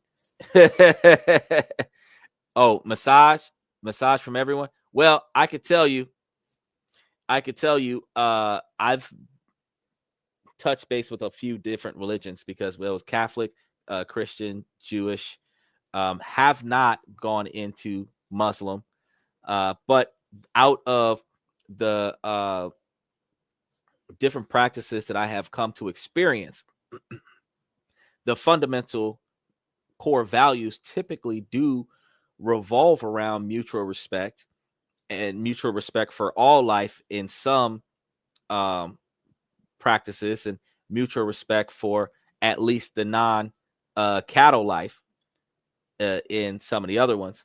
So I can respect those different practices, and I just know that I will never come to the podcast and like have dinner eating something that I know that some of my fans may not be approving of because it's against their beliefs and their practices. Now I'll sit over here and sip on some scissor, but that's about it. He said, I am educated on the prohibited stuff.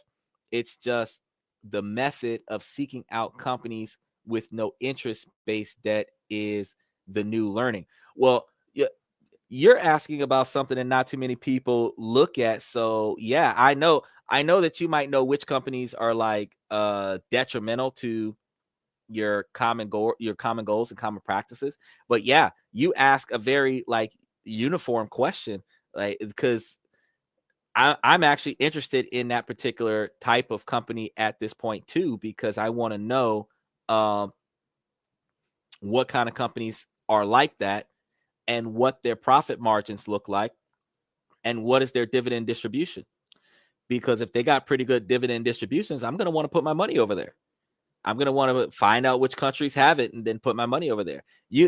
Anybody who doesn't live in Dubai has to wonder how Dubai becomes so rich, and the rest of us think that America is the richest country in the world. I mean, we've got billionaires in the country, but at the same time, 99% of our country is poor, where there's a large quantity of the Dubai culture that is prosperous, and we don't know how they're so prosperous and we are so struggling to make ends meet. Maybe because they're teaching their kids financial stability. For some reason, America is still great, though, because somebody from Dubai is like fanatic about coming to America. And America is an awesome place. I'm not going to say America is not an awesome place to be, but I am going to say that to call us one of the richest countries in the world when 99% of our population is poor, minimum wage is like $7 in some states, and people are living off of like prayer, really. Like tipping is not gracious. They call it a gratuity, but tipping is not gracious. It is a survival tax. So when hospitality looks out for you, you are supposed to tip them. Not it's a nice thing to do if you have a couple extra dollars, and like for example, you buy something and you give them more than what it's worth, as long as it's within reason. You tell them keep the change.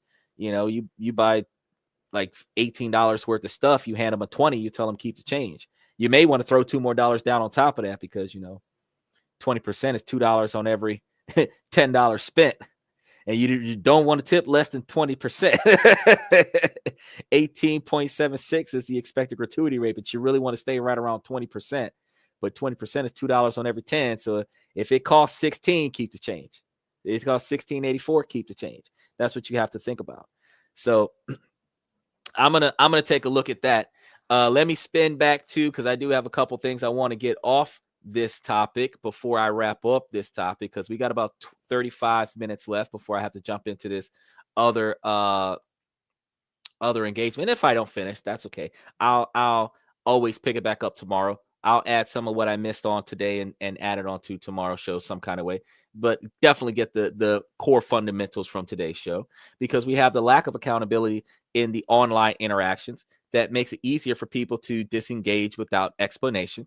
And smaller social circles and fewer community spaces have reduced opportunities for organic connections, specifically because of COVID, pushing people towards online dating or meeting strangers in bars. He says, my auntie's family is from Dubai. She told me they don't bother with gold, only platinum. Now, I have not looked into platinum. Platinum has a higher value by weight than gold, doesn't it? Because I know that we talk about in America, we talk about gold and silver, but we don't talk about platinum.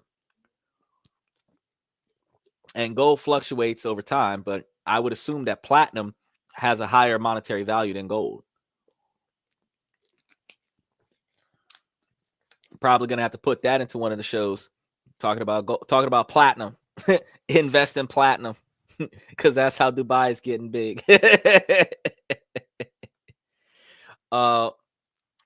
The absence of shared social networks can make dating feel impersonal and transactional. So modern dating often lacks the ritual and structures that once guided relationships, such as courtship traditions or family involvement, which is what we were talking about earlier.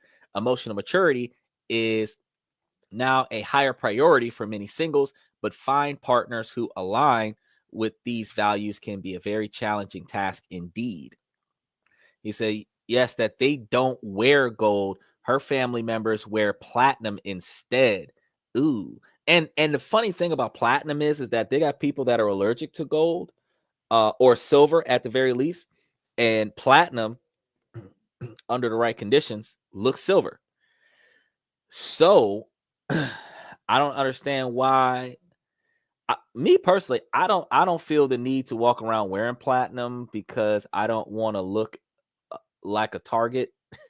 Because if I was like that one rapper that was out there trying to clown on somebody in one of those rap battles, and then he got his chain snatched and he let his chain get snatched, I would not have let that chain get snatched. I would have had to lay him down, and then I would have been in prison for that. So I don't see myself with like a platinum chain on top of my, like, you notice Elon Musk is like black on black, right?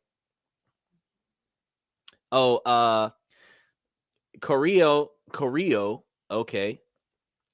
Girl, are you filming on a flip phone? That's an interesting question.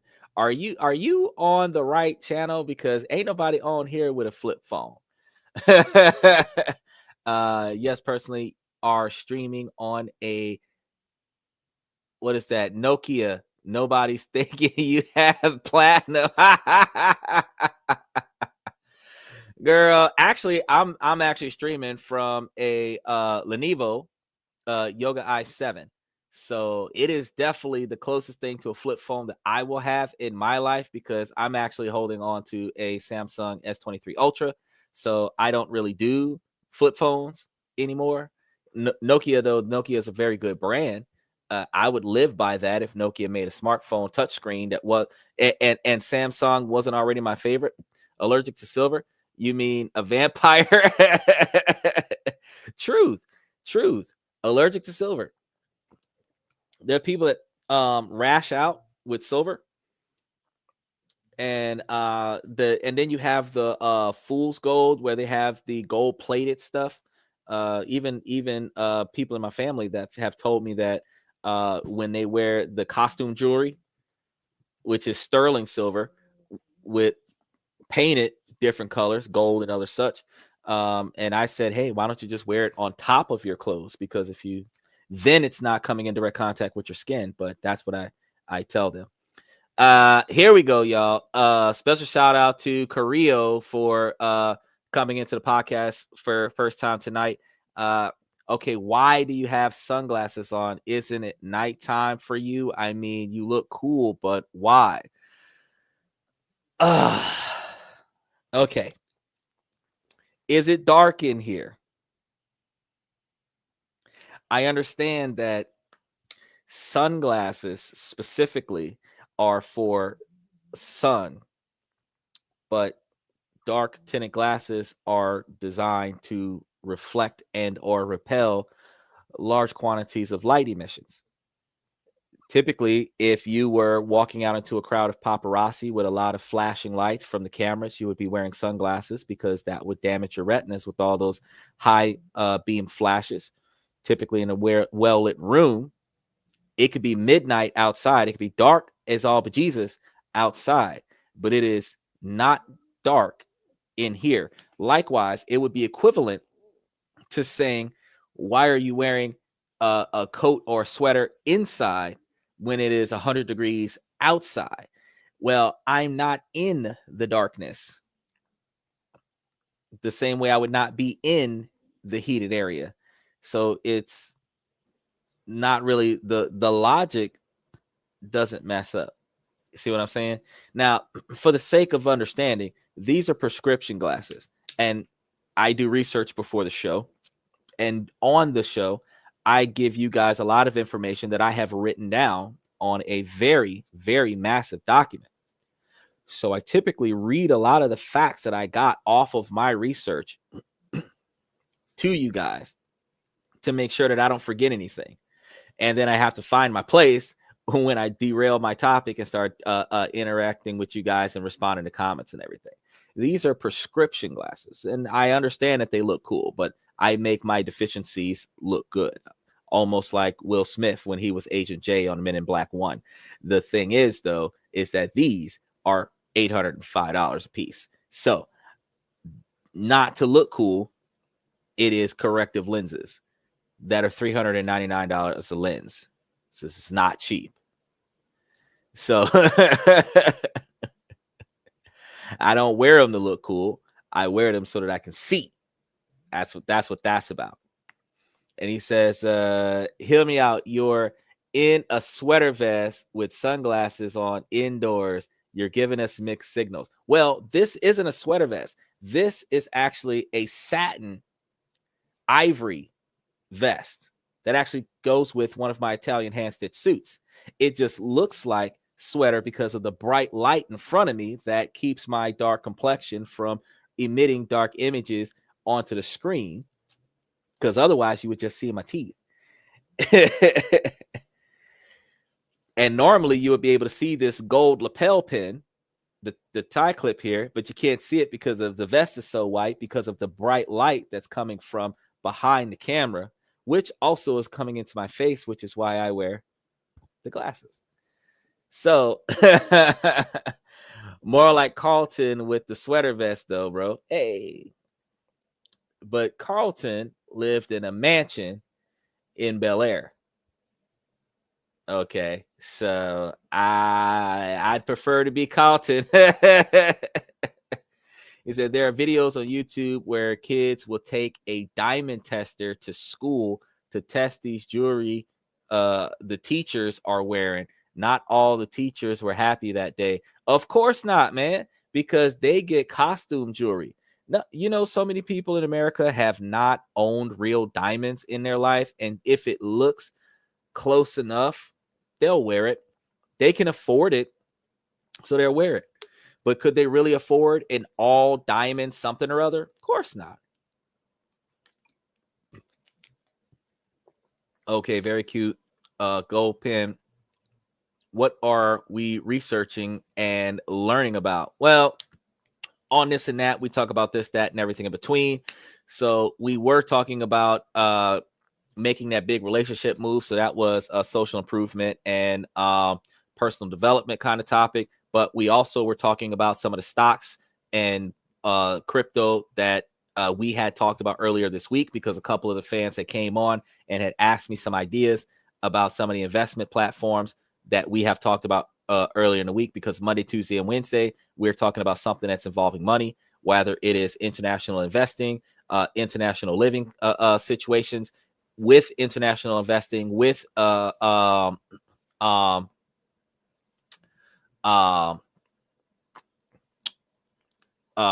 is it called?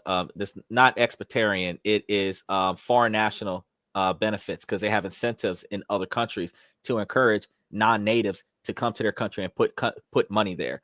And so we talk about a lot of stuff. And you say, I'm a certified financial planner. LOL, let's hear it.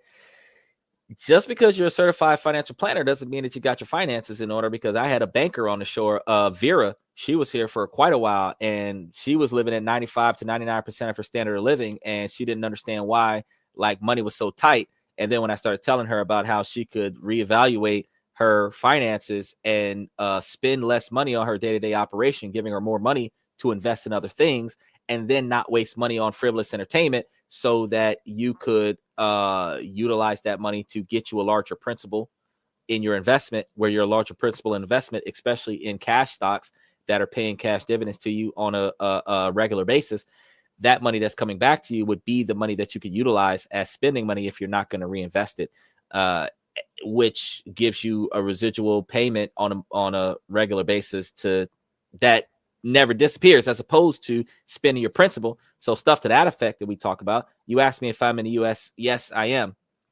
dominantly in the United States, but we do pay attention to all over the world on this podcast because you guys are important. The United States is not the only country here, and there are a lot of great countries around the world that also does not cost as much as America. So we go to a lot of different places. He says, as a CFP, your credit score finances are monitored by your licensing body. LOL. Well, your credit score is reported by the 3 major credit agencies that are being sued right now. So if your credit score is shit, now's a good time for you to go and dispute a lot of that stuff, because it's probably going to come off a lot easier, because, you know, to keep you from jumping into their the lawsuit and class action for compensation, you know, they're probably going to get rid of some stuff. If you have a lot of knowledge about licensing bodies and where to go to contact your individual licensing body, since they are supposed to be the ones that's holding the stocks in your name that you don't know anything about, then you might be able to access some securities that everybody has that nobody uses, because nobody knew that when they were born, the Social Security number was attached to an investment opportunity. But nobody knows where to go to get that information. No, as a licensed financial planner and securities advisor, both regulatory bodies monitor your finances. Anybody can be a banker, but a CFP and investment advisor are licensed. Well, that's true. I don't doubt that you have a lot of skill and a lot of talent in what you do. And we're monitored by our regulatory bodies, aka I can't be in poor financial standings and hold my licensing. I'll be on supervision. That's not, I mean, okay, so you personally might have yours together, but I've had some that come up here and they're not on point. So once I pointed out, because okay, so there's a difference between you having your shit together versus not having the quantity of money that you would like to have to see constant growth in your finances. That's the difference. That's what I'm talking about. Because you can have your budget balance where everything is getting paid on time. You got no late payments and everything like that. You don't have any like debt, no charge-offs, nothing like that. You can have that type of lifestyle, but still be living from paycheck to paycheck. Or you could be living a different kind of lifestyle where you're making more money than you're spending, and you're investing the money that you're making into other stocks, bonds, and mutualities, bitcoins, cryptocurrencies, other such, that'll give you even more revenue on top of what you earn, to the magnitude where you could reach a point where you could quit your job and live off of your earnings. That type of lifestyle I'm referring to when I say, yeah, you could be in financing with a very good job and very good skill set and still have a poor decision-making skills, because if you're not on an upswing with financial growth, then probably going to start having to make some changes. And this is the year to make those changes, because, you know, here on This and That, we talk about this, that, and everything in between. And we definitely try to cover as many bases as possible to get everybody on the same page with understandings that there is another way. We just got to figure out what it is. And we don't always know everything about everything. So if somebody's talking about something that we're interested in, it gives us something to do research on. which gives us the ability to turn around and go, and what I tell you guys to do all the time, ask the Google lady. If you ask the Google lady what's going on, more than likely the Google lady is going to tell you what's up. Now, Usman said, any advice for a STEM student? How does one develop the ability to do math for 10 plus hours a day? It's a first, you got to start with practice, Usman.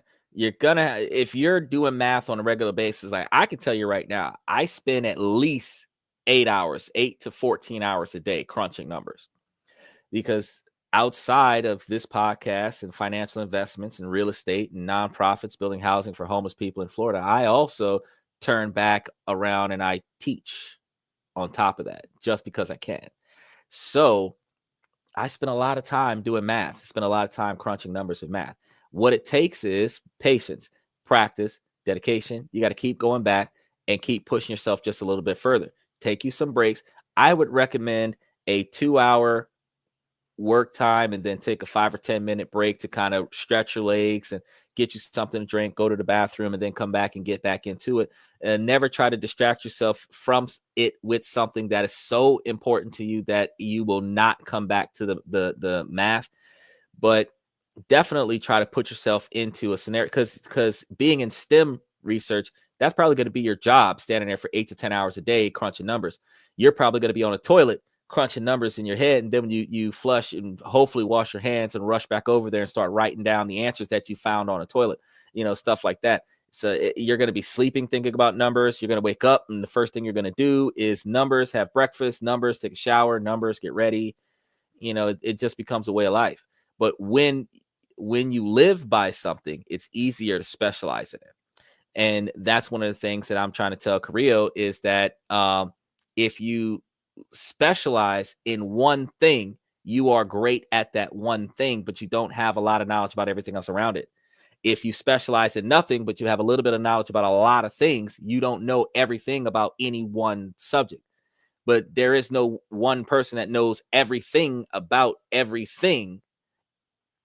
Therefore, you always got to be open-minded and never, ever diminish the value of somebody else's knowledge, because no matter what status they have in life, no matter what country they came from, they know something that you don't. And it is your job to go find out what that is.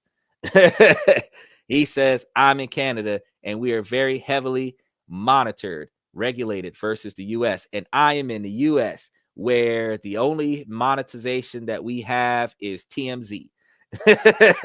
TMZ and CNN. And speaking of, he said, please stop trying to invade us. I am going to be honest with you. I had launched my troops from Thailand on what was it called? Conflict of Nations. And after we started the game like 5 days ago, and I had launched my troops from Thailand to Alaska, and I'm about to take out the 20 troops that are in Alaska, and then I'm marching my way across Canada. That's what I'm doing. That's what I'm doing. And even though Ontario is providing some support, all they got are ships, and I'm land-based. So I'm just going straight through the center because they haven't built their nukes yet. So I'm good.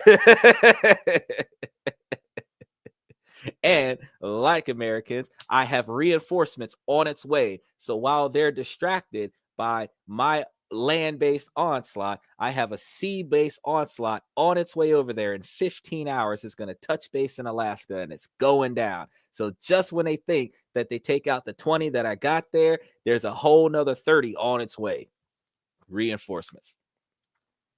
And I've already taken over all of their major cities, so they don't have abilities to generate resources. So them being able to reciprocate the advancement is going to be excessively hard, because I've got all the resources in the battle between the two countries.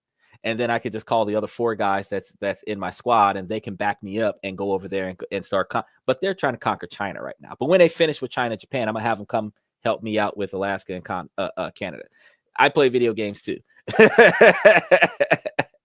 He says, enjoy it, LOL. It's what I do as a CFP. If you don't enjoy it, don't do it. Hey, I tell you that all the time. You have to love what you do or do what you love getting paid for. You love the money that you're getting off this job or you like the job. It's never both. It can get that way after a while, like starving artists. They suffer until they make it. And then when they make it, they live the life of Raleigh doing what they love and getting paid a lot of money for it. But you got to struggle to get there. And not too many people are willing to do the struggling part. Also, I'm a woman. Well, I kind of figured that. It was close to Karen, but there's an O there. And so I was trying my best to try to. I don't mind trolls. This isn't a red pill podcast. We do not sit here and talk bad about women on a daily basis. We literally talk about trying to make money for us. And we talk about self-improvement with first-person accountability. And we try to make sure that we put a lot of our efforts into making improved decisions for ourselves and the network around us so that the network around us doesn't make bad decisions that negatively impacts us. So, by all means, I'm great for having intelligent women in my corner, in my podcast. We always give you guys the opportunity to jump on the podcast and add your 2 cents in. You click the link in the comment section, approve the mic, approve the camera. We bring you up onto the show and you tell us whatever you want to tell us. Usman said, Xander invading countries just to control their stock markets.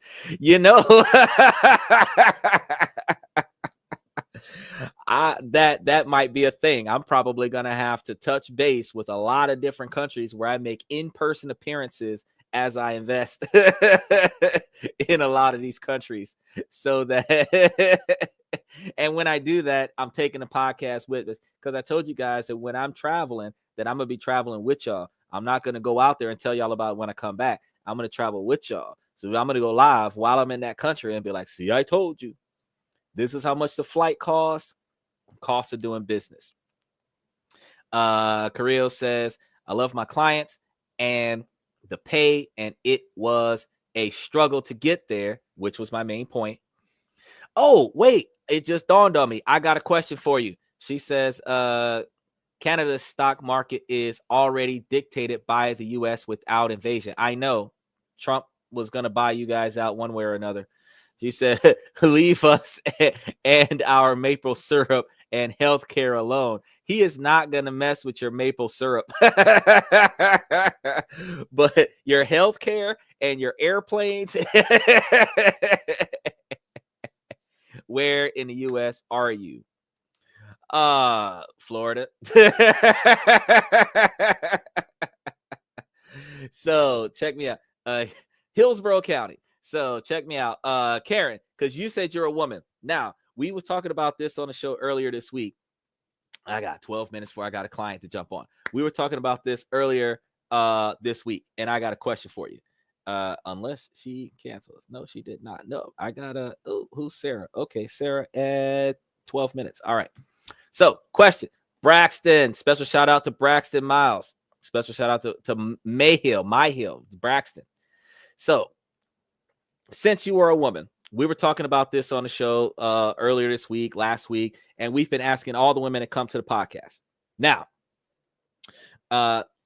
would you rate yourself out of 1 to 10? How would you rate yourself? Because I know a lot of women are telling themselves that they're a 10. I've been wondering that. It's been a thing that because I've been waiting for a female to come and tell me something other than that. But I mean, if you believe that you're a 10, then that's fine. I'm not objective to that. But the follow-up question is going to be like brutal. Respectful, but brutal. Because it kind of just shines the light on things. And I really want to see, because we had one April who came in and she answered the second question amazingly. But she was like the only one. I don't rate myself or other people. How do you mean? Okay. Excellent answer. Because if she knew what I was talking about, yeah, with a number, with a monetary value. But since you don't rate yourself, you should be able to follow along with this question.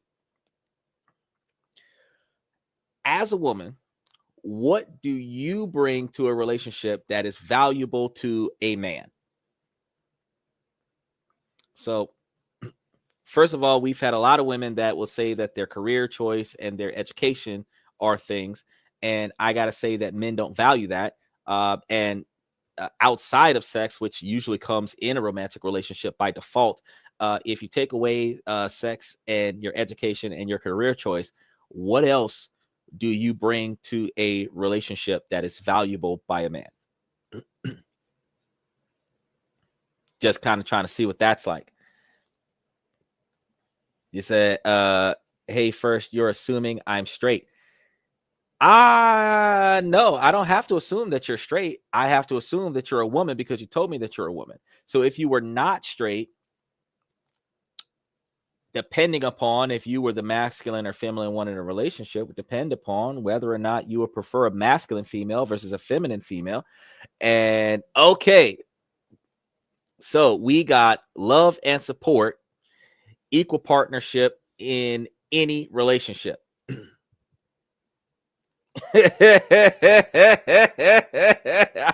I did push the deflection button. I did.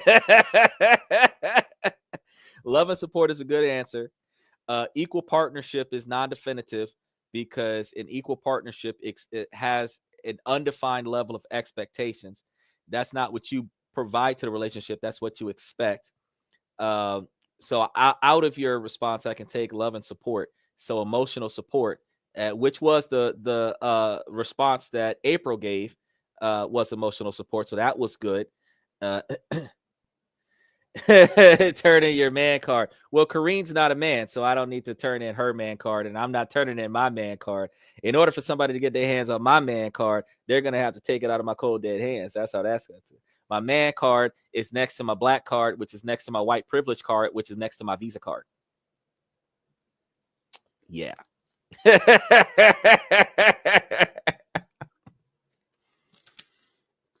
That's how we do it around here. I got the best of all worlds. Right on, dude. My Butch Lesbo card. JK, I don't wear a lot of flannel, though it's a Canadian thing. Well, you don't have to wear a lot of flannel. You could wear a cardigan.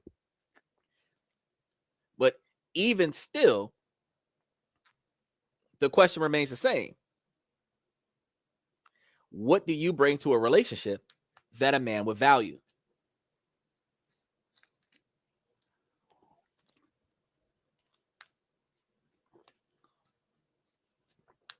Because even in a feminine relationship with two women, one of you is looking for masculine attributes and one of you is looking for feminine attributes. So one of you has to be able to provide the masculine attributes, and the other one is going to have to provide the feminine attributes. Even if it's a multifaceted scenario where you guys switch back and forth between which one is going to take turns being masculine, you still have the understanding that somewhere in there, you have characteristics as a female that a man would say, if you weren't dating that chick, I would date you. That's why I asked that question. So it doesn't matter what your taste is, because the same thing, I could ask a homosexual man, what does he bring to the table that is valuable by a woman? And most men can answer that question. Most men can answer that question because all men are held to the same level of expectations. That's why I asked. I don't want to share my PS5 with anybody or my houseman.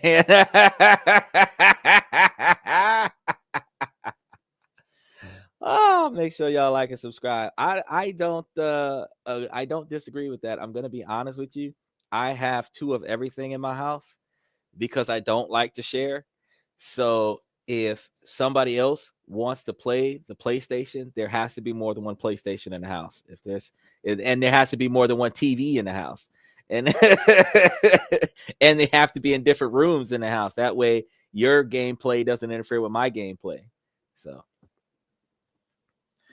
but why do people have to be in a relationship? You're sounding like my Indian parents. Shake my head. Just let a girl be happy alone.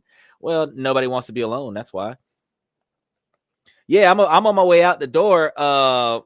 Usman, because I told you guys that I had to do something in 5 minutes. So actually, I wanted to tell Kareem to check in with me tomorrow. Usman, you make sure you come back tomorrow because I'm going to have your question answered tomorrow. Kareem, I believe that everybody should be happy no matter what they do, whether they want to be single or not. They'd be happy. Some people choose to be single because it is easier being single than it is being in a relationship. And a lot of times people become content even though they're lonely. They're content with being alone because it's less stressful. It's less chaos. So if you could be happy with someone, I encourage people to be happy with someone because it's better living life happy with someone to share your happiness with than it is to live life by yourself, because some of your greatest accomplishments are best shared with other people. Get a dog? All right. Hold on a second. Hold on a second. Hold on a second. This is what we're going to do. Okay. Now that we've accomplished that, is there any other solutions that you have to the trouble? Matter of fact, you want the other one? Come here. Come on. Come on. Come on. Come on. She said get a dog, y'all. She said get a dog. Come on. She said get a dog. I got two. So as I said before, you don't want to be alone. So understanding this, I want everybody to be happy. So I try to help everybody with finding the advice that they can find, or finding the advice that they can use to better their decision-making process so that they can be happy in their lives. Because I'm not going to judge people, but I am going to tell you that if you're not satisfied with the situation you're in, you have to make first-person accountable decisions to make changes that will benefit you so that you can see the objectives that you are looking for in your life. That's what I say. I'm not going to, thank you for telling me that they're cute. I'm not going to just come out of nowhere and just tell you guys to do stuff because of a misogynistic backstory. I literally, yes, even the dogs have clothes. Yes. There is no one size fits all. You're right. And the thing is that that's why I provide a lot of information, because it, out of the 4,000 or 5,000 of y'all that came across a podcast today, they do have sunglasses. I don't know if I can reach them from here. They're underneath my pistol, but they do have sunglasses. Both of them do. One of them's got pink sunglasses and the other one's got gray sunglasses. They do have sunglasses. We're triplets almost. But the truth of the matter is that yes, the thing is that while there is no one size fits all, I provide everybody with advice from different levels, and then if you can benefit from it, you use it, and then if you can't use it, then you share it with somebody who can. So she said, do the dogs have 401ks too? No, they do not have 401ks. They have a trust. They're beneficiaries of the trust. Pistols, guns. Yes, I'm an American. Yes, I am an American. That's why. Nervous. I call you Carlton. First, look, I'm first person. This is Second Amendment. It's within reach of the podcast.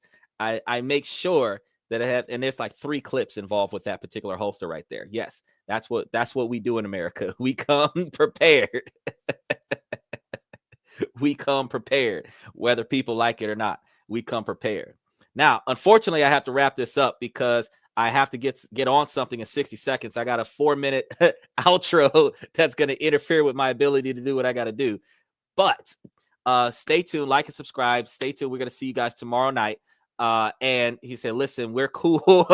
Get you some bootleg Drake songs and maple syrup. I'll take the maple syrup.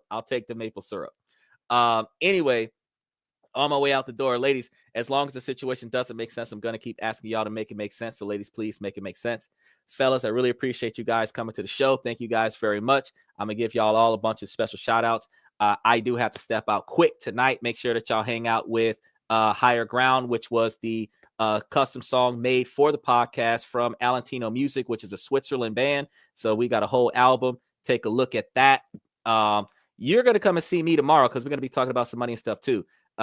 Meet you and make the fellas make it make sense. Hey, I am teaching the men how to make it make sense. That's where my first person accountability comes from. I'm going to teach the men how to do better which is why we've got 70% of the podcast is men. And then ladies are going to have to step it up because they see the men are changing for the better, hopefully. So thank you guys for coming to This and That. My name is Xander. I subbed up. I appreciate you, Howard. Special shout out to Howard. And I'm going to see you guys tomorrow night where we talk about this, that, and everything in between. Y'all have a good night.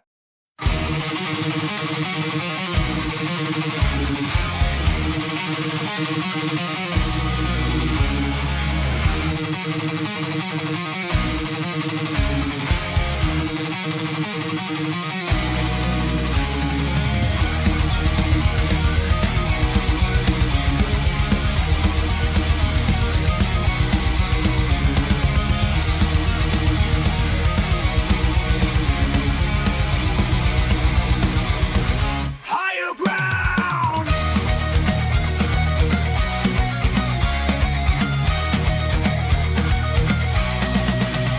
Used to chase validation, now I validate myself. Building inner strength, putting doubt upon the shelf. No more unnecessary drama, no more wasted time. Climbing higher, constantly making my own climb. Standing on higher ground where excellence is found. My potential knows no bounds, raising the bar, breaking ground.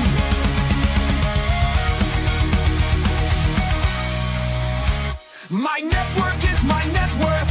Choose your company wise. Surround yourself with eagles, not with sheep in disguise. Every interaction is a reflection of my brand. Quality over quantity, that's my personal command. I'm not landing on higher ground where excellence is found. My potential knows no bounds, raising the bar, breaking ground.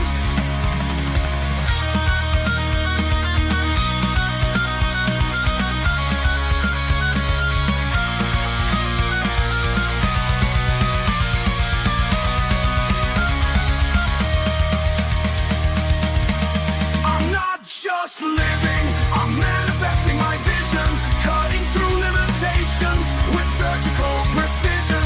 My expectations are my compass, my respect is my shield to mediocrity and chaos. I will never